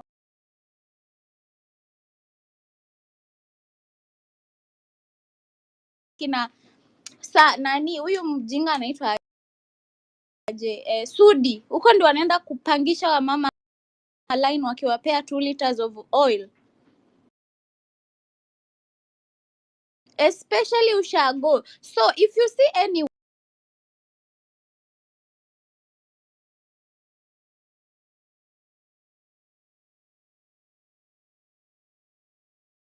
people's mind, another person who's working for the government are these people who are telling us ati oh you know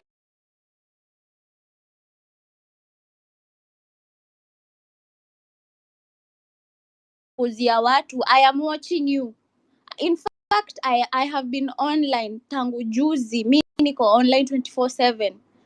I am doing my best to write down names of those people who are working for the government. I don't care who you are. I am going to make sure as long as kuna spaces, I will call you out. I have a list. Wamefika 17 so far. And they are in here. Some of hata naona mwingine ako hapa.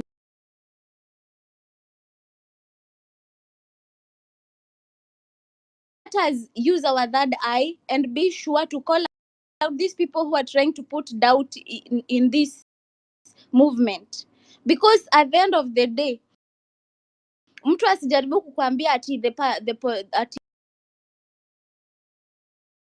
yeah, because what will he be protecting? Ruto is the head of the snake. We want him to go so that we are able to deal with the rest of these other small eggs. Ruto is the devil himself, because he's the one making sure that if he's giving the orders. We have been told already, and it has been proven. We can even see, because he's trying to even micromanage our nuclear families, telling our parents how he's going to take care of us. Yeah? So he's a micromanager. He wants to make sure he's micromanaging everything.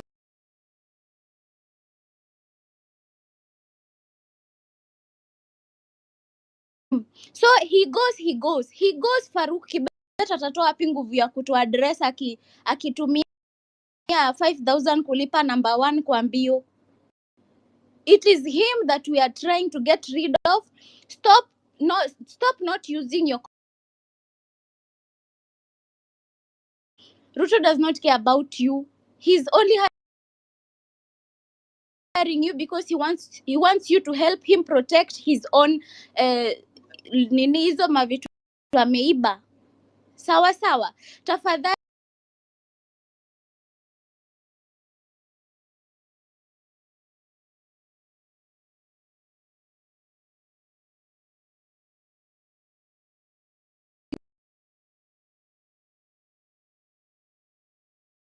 gava, that person huwa anakill wase wanafanyia gava kazi. Be vigilant, tafadhali. I am still listening. I will come back again.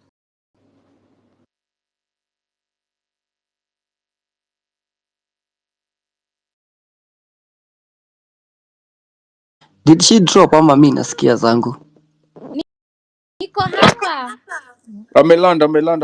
Na nataka wacha nipatianie analogy Mkenya Dema before you go to the next speaker. And I've been giving this, even I gave it 20% of Kenya is in the poverty line. That means with every 10 Kenyans you see, 7 are living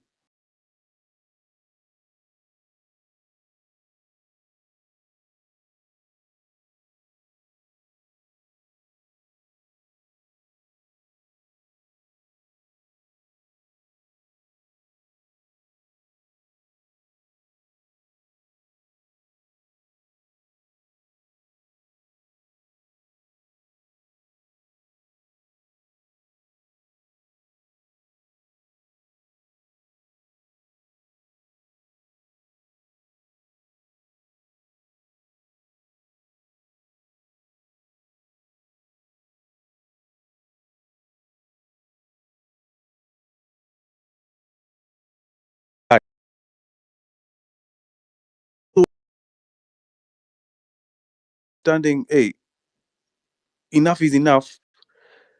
Please engage, be active. Be active. Hashtag end abductions Kenya. Because right now, wewe unabeba watu wa 10.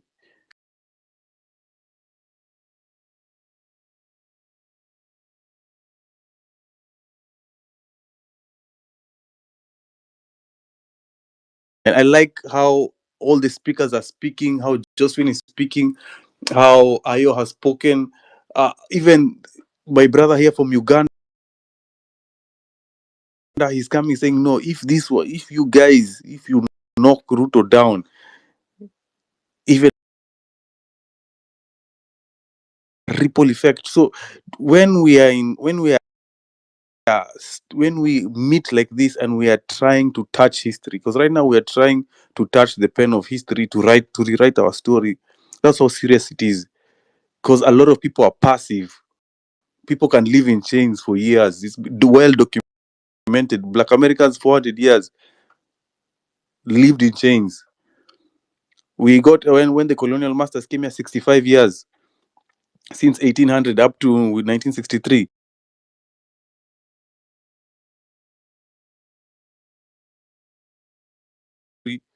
Power will not negotiate itself out of power. Where power has to be taken. So we are trying to tell this government, like, you cannot kill us and lead us. You cannot abduct us. We're not wait, because right now they are coming one by one. This is the same pattern that our brother from Uganda has told us. This is what they do. They pick up one by one until they have silenced all the dissident voices. Na tunakanyagiwa, and another dictator will rule until he buries him. So it is very serious. Anyway, I yield the microphone to you, Mkenya Daima. Please retweet the space. Let's get as many comrades in here. Enemies, they are selling their future for a piece of bread. They are keeping us in chains. I am Kenya Daima, Mike Niako. Thank you, Afro, and that was a very good analogy, and it was I hope it's will keep spreading the word, and I hope you guys keep on tweeting the space and use the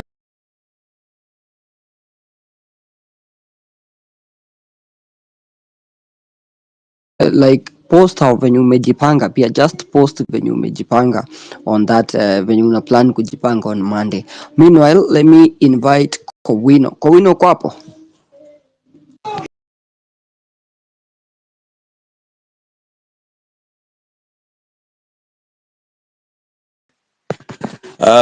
Mi niko na vitu mbili za kusema tu. I just have two things to say. Number one, giving something attention is giving it power. Na I think of attention kwa vitu zenye wanaandika kwa timeline. andika kitu maandamano ni 6, mnajaa huko watu 6 million, mnaenda kuwapatia attention. That is how they are managing ku disrupt, kukill your attention to the right things, which is 30th maandamano. So stop giving them that too much attention. Give what you are doing here too much.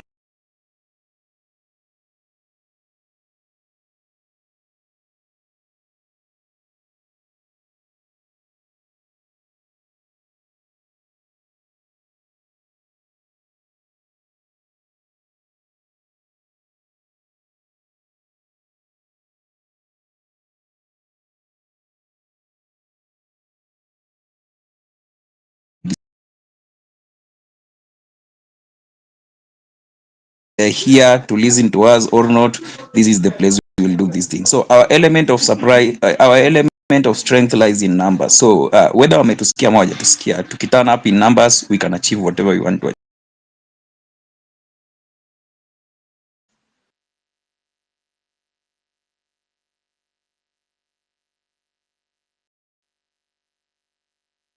Mkenya, nimemaliza.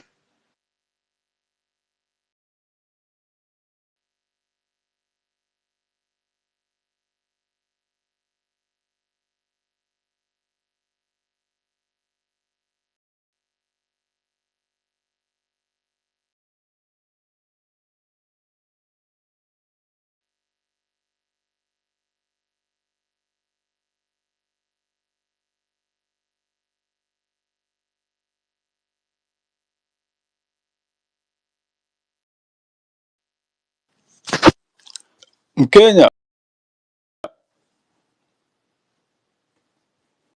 huyu anafuata na Subaru, the way I'm saying.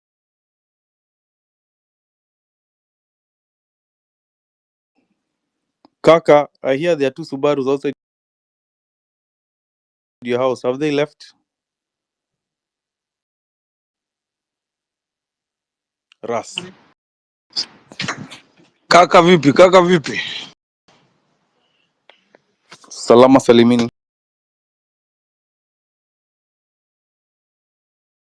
Chai ilikuwa ni masaa ya asubuhi, but siku hizi pia unajipanga, wakijaribu panga pia unajipanga vile but I haven't talked much. Tumekuwa Krismasi, naona I don't have a lot of so much information Afro, but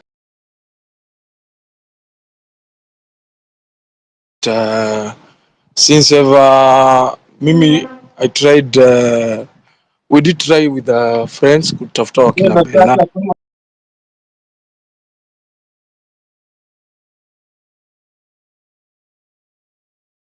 Go ahead. Okay.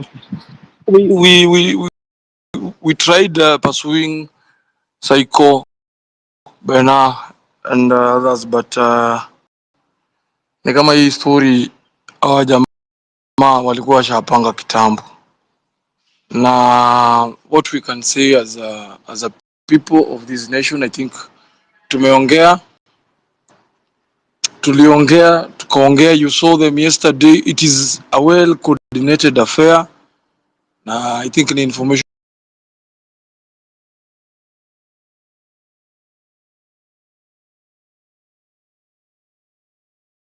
trying to talk to solve the country's issue. They are not willing, and that is what pride does to people who have looted the entire economy.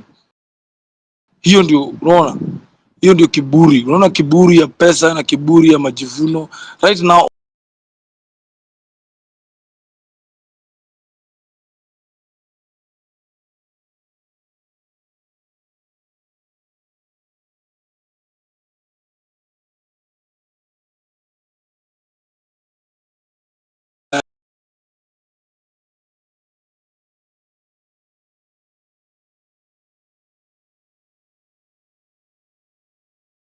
anataka kuua watoto wa wazazi wetu.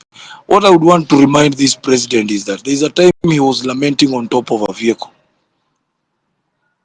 telling Uhuru to leave his children alone and blah blah blah blah stuff. What we are asking Ruto is to leave us,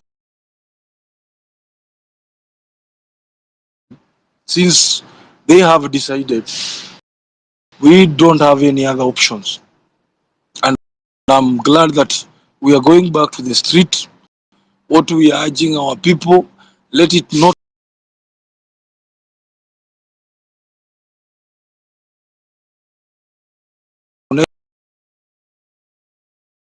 come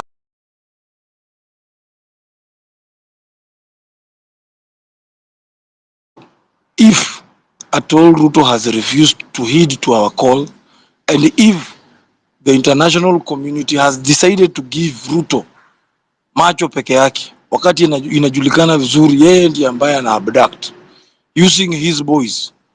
Like in the morning I saw even Subarus wanaenda wanabadilisha, they are exchanging those number plates on a daily basis. Wameleta mpaka kuna zingine zinakimbia na number plates za Uganda huku. Somebody said somewhere in the morning, in the event we get these people, in the event we just set as an example with 3 of them,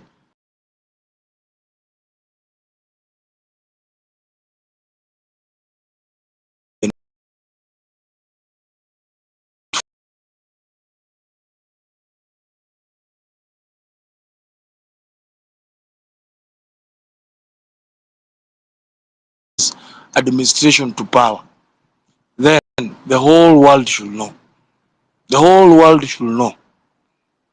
Sasa sisi tutajikomboa kivyetu. We are not even interested. Guys, we should stop even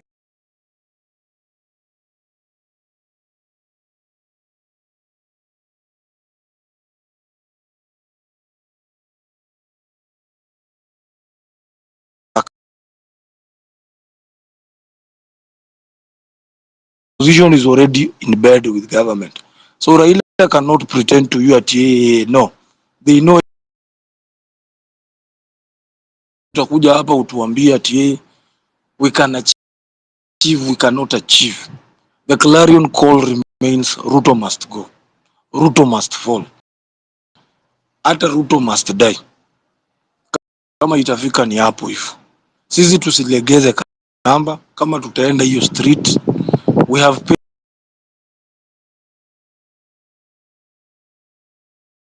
semekana sasa, if we am praying guys, let these demos not be like what we had in June.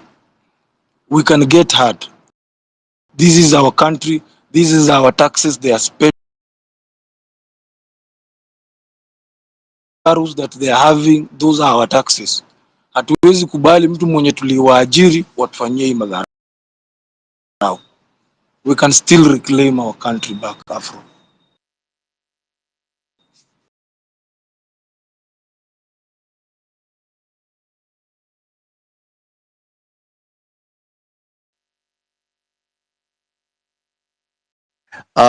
Asante sana Ras, thank you.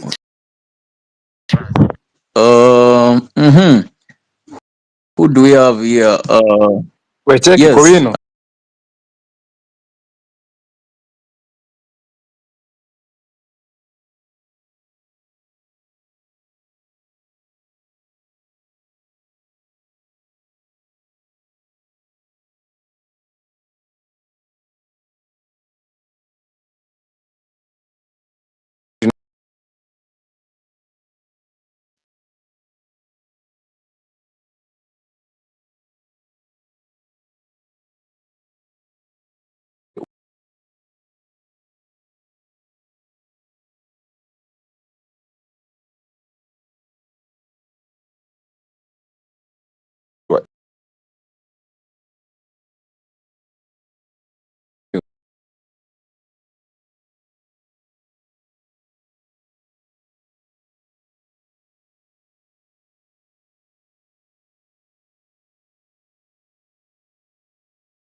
Is Rasji, kama watu wa Subaru wanakufuata, change your location. It will be bad kama unakuja tu kwa space unafuata kwa na Subaru daily. And different narrative. Just a moment, Rasji, I haven't landed. I'll let you land. So kama unafuata na Subaru genuinely, tafadhali change your location. It is tusikwe pia tinafana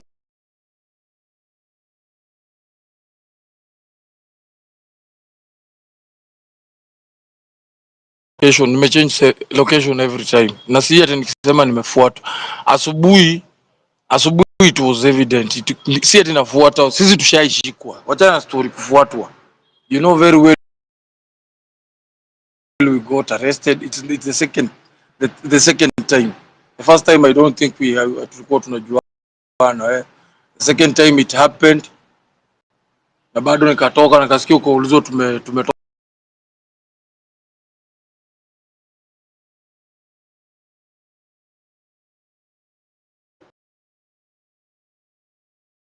told. There are 3 suspicious vehicles somewhere and some I don't have to disclose ni wapi. Lakini location tuna change every day. We don't have to come here tumesema change location tumeenda wapi. In fact me the last time hata nilikuwa kwangu. Ni kitambo sana. So that is the pain of living in a country whereby you shift every time, but you're shifting because you Embu na huko Embu very innocent. Alikuwa tushughulize, hata alikuwa shaachanaga na story mingi hapa kwa sababu ya hii kukosana kwetu. Sasa alikuwa sharudi hata kwa vitu zake za followers na everything. He was not doing even politics.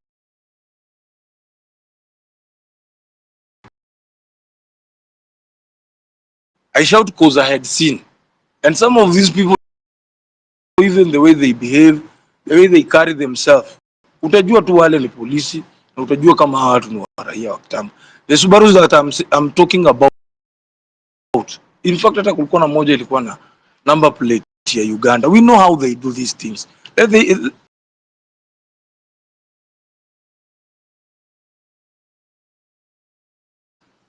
They're not bad. They are police officers who are even wishing today this administration collapse. Ni wengi. So kuna watu watakuambia na nani. So imefika mahali kwa nchi yako unatafuta tu njia za kusurvive. So yes, if you have that concern, yes, there was something in the morning, but I let us say it's okay because si ati nilikuwa nimesema nimefuatwa wameshanshika. There was a suspicious vehicle and there was somewhere, but baadaye zikaenda.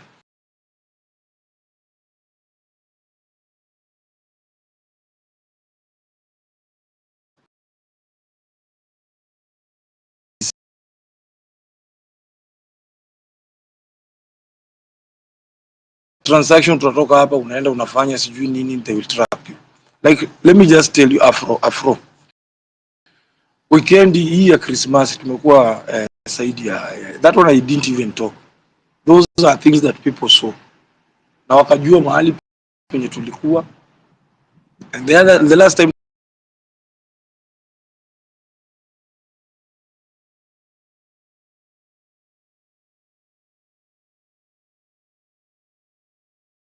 na watu ambao pengine wanakuseti, it's just within.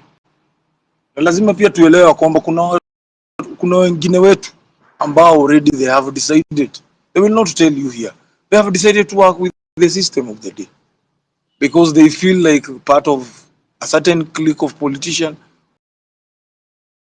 Wameingia ndani ya serikali na huu mzigo tutabeba sisi wenyewe na tutaubeba mzigo kama nchi, whether utaingia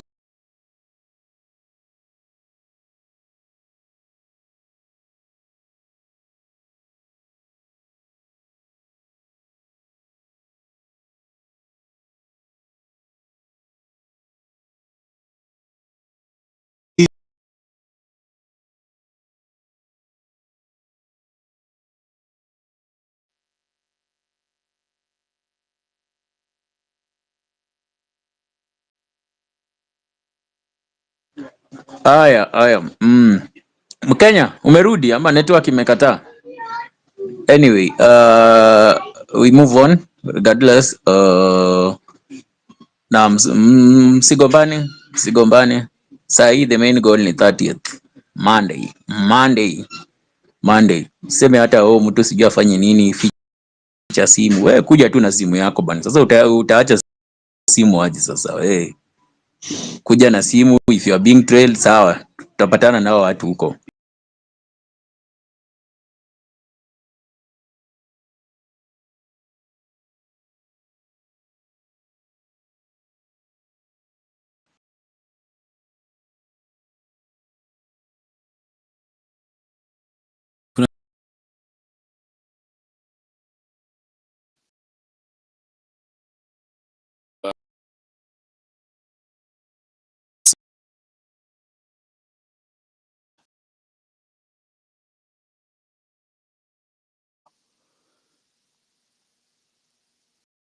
Before nikuja hapa hivi juu, like kumbuka nilikuwa hapa hivi like 4 hours ago, right?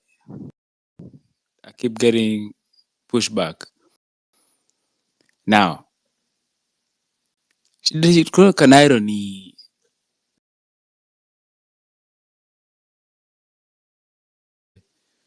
I want to remind you about like 6 years ago, maybe 2 years ago. Nikuja hapa nikaambia say the time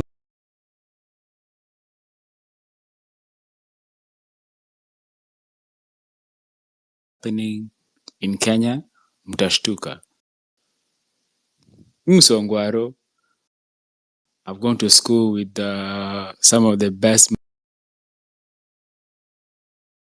but ni sawa, because we're saying like the people that, the people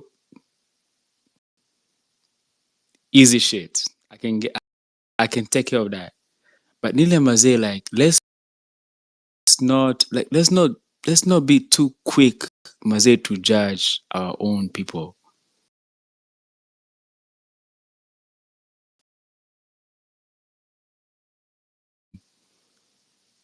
And it's sad mazee.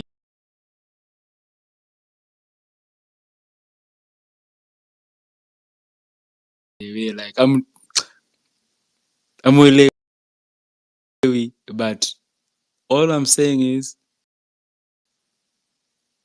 tuendelee. Kama na maandamano tafadhali.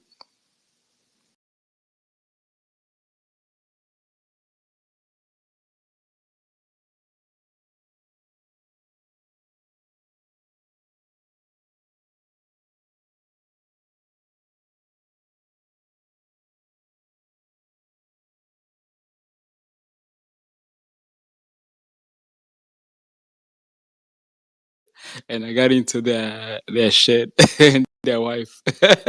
Anyways, poleni. Bye. Akabanga unasema because ni kama mimi ndio sikuelewi, like me personally nika sikuelewi. No. Kuna msee hapa hivi. So nilikuwa Okay, like what do you have to say about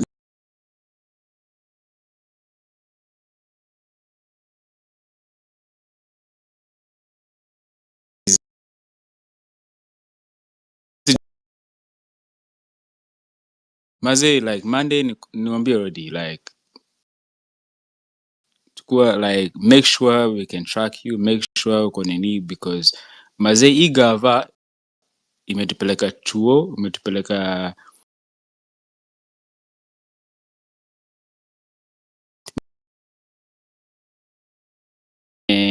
when you say at mazee they can track you anywhere in the world, wako nayo, but kuna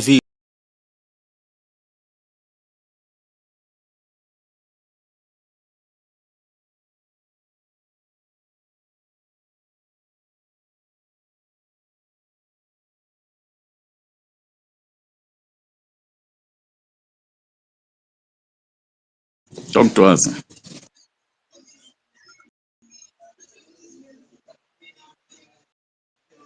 Wangwana, tumekubaliana on Monday we have one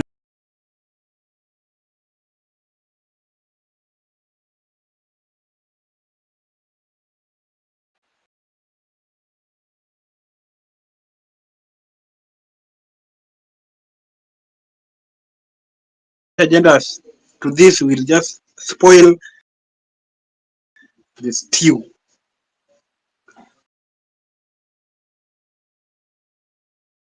Let us keep the stew thick and strong. And there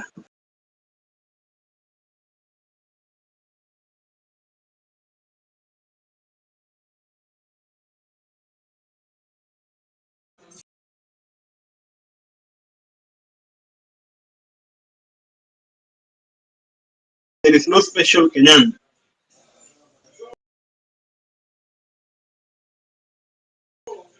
The moment we start having people behaving like that special breed of Kenyans, it means we are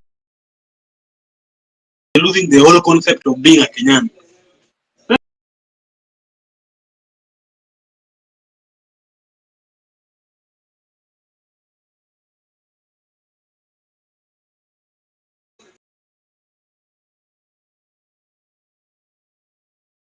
It's very important at that kind of in today's world. You help solve a lot of these petty issues very fast. And I want even to help to try and ask those who need some support here. Printed information, stickers. That's also something that I'm working on to see what I can do or personally. And I just want to encourage anyone who is around. What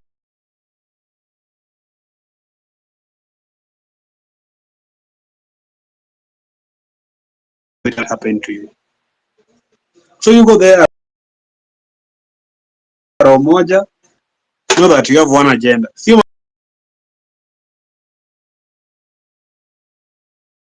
of expression is not meant to just suit someone.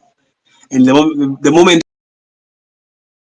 it doesn't suit someone, that it is called wrong criticism. Our own arrangements to make sure that we fight for human rights. These are human rights we are fighting for. This is not a political seat, not a political mileage or whatever.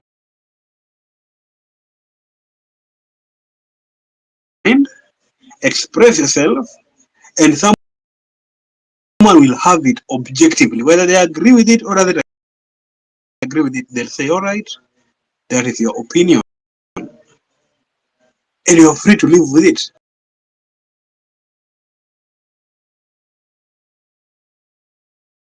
We must end abductions killing. Na tunataka matisha wenye print, you can just link with me and I do some little organization.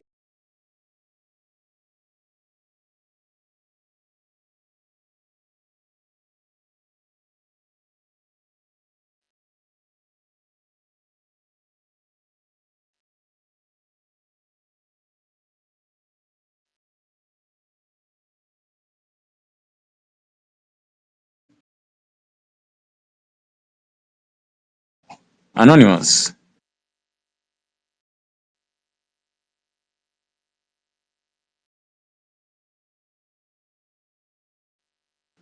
Okay, Anonymous ni kama nisikii. Martin.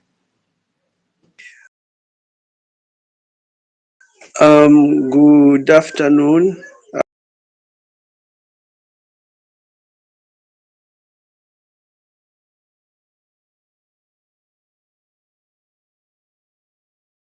In Uganda, our parents tolerated for a long time.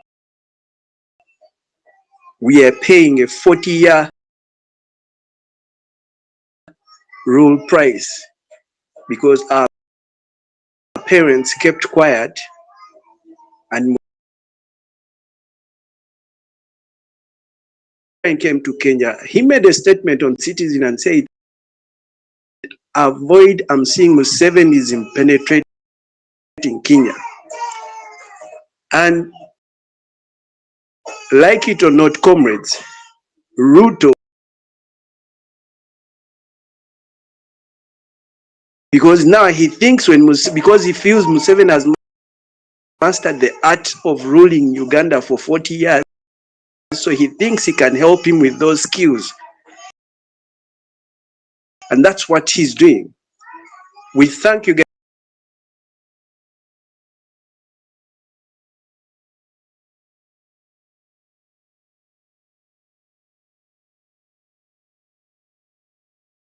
We encourage you, because if you guys don't stand up for it, the whole of East African region is going to be dead, because they will solidify everything.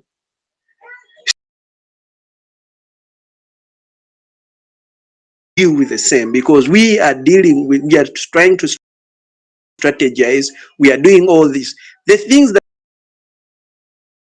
are happening there in our country, almost they happen every day. But it's because the intelligence till today in Uganda, it's normal. If you have no friends who can make noise for you, you're gone. They will find you in a swamp somewhere, dead.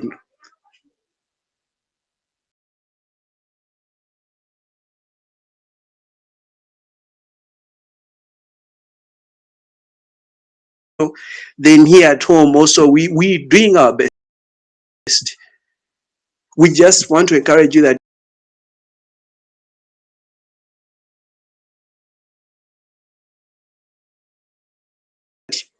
whatever you're doing, your brother,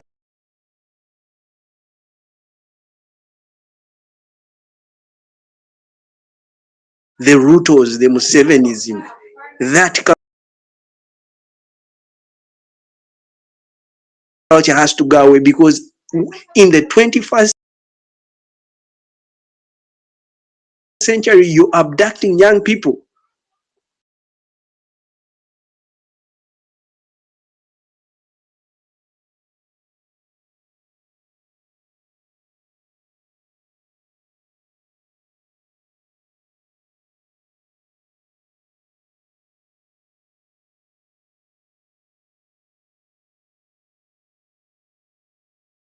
Plan, who is now exposing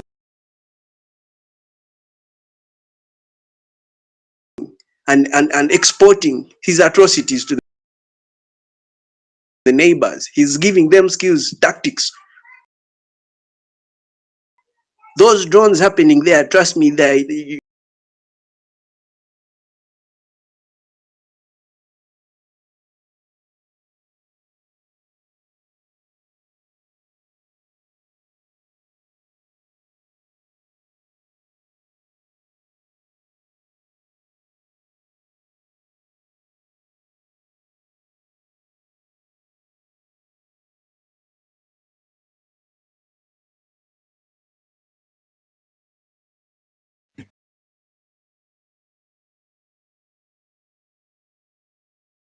Ngugi wa Gishia.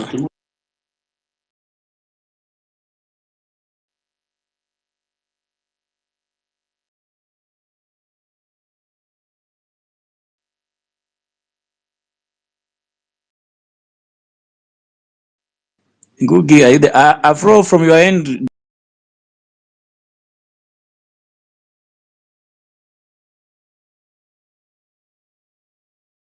Maji? do you see any request from your end? See any request? And I think everyone here has given their take. Lex, Hey, request.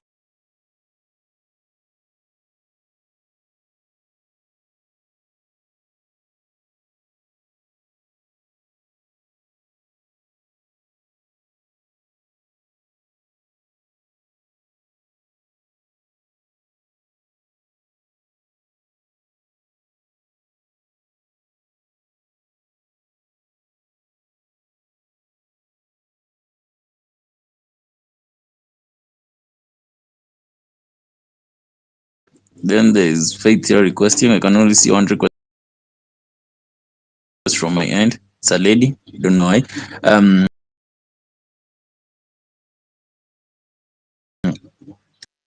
Collins, just a read.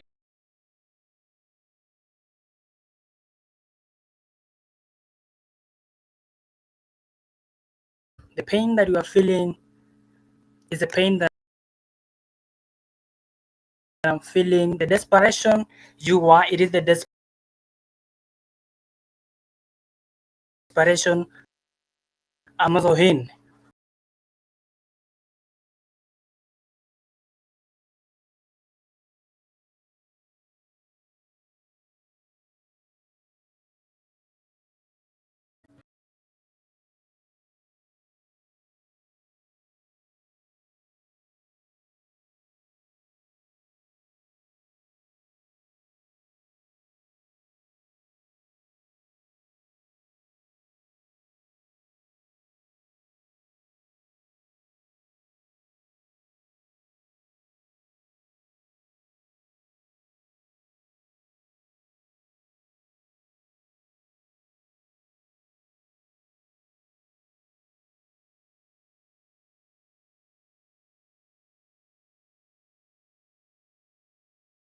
Historical, struggle that we've been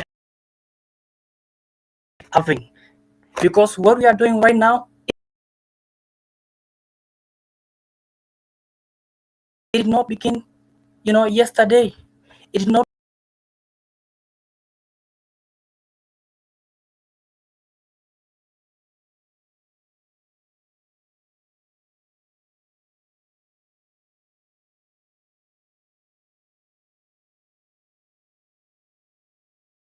Kimathi, the Oginga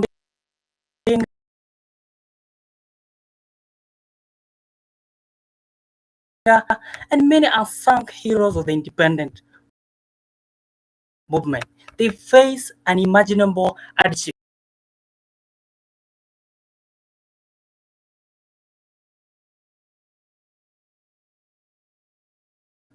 Was not only for political independence, but the hope of the society, where you find that there is justice, there is equity and opportunity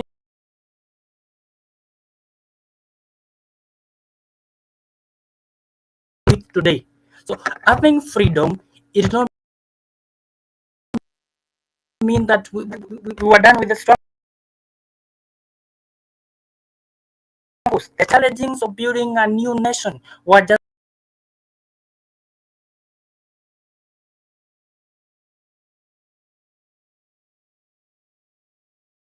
now we have had many movements, we have had many struggles. Now we need to ask ourselves, what is the way forward? Because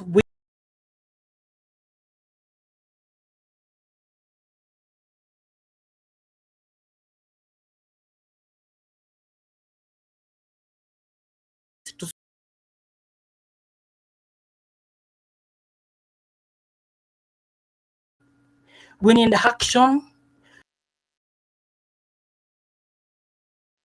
we need currents, and the three of them, they should be framed with consistent by good people.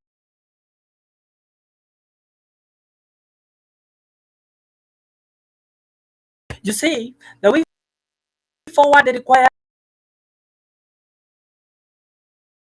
that we unite. Unity in our diversity, unity in our struggles and in our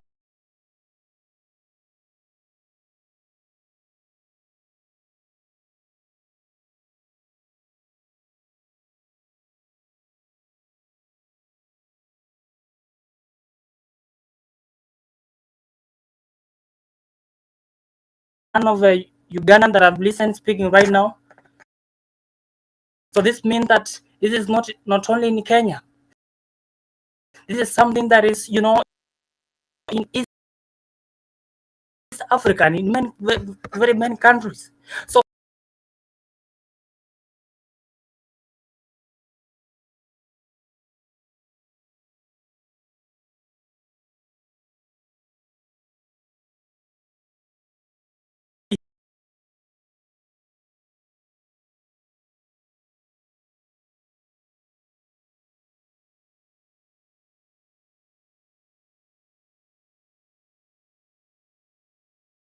assisting from the status quo. As I conclude,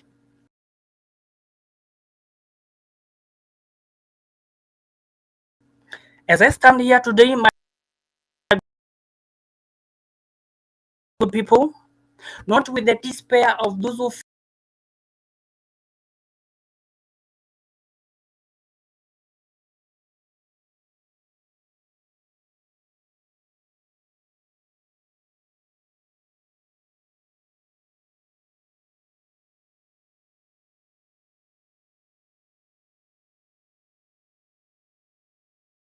fight, we just need to show action.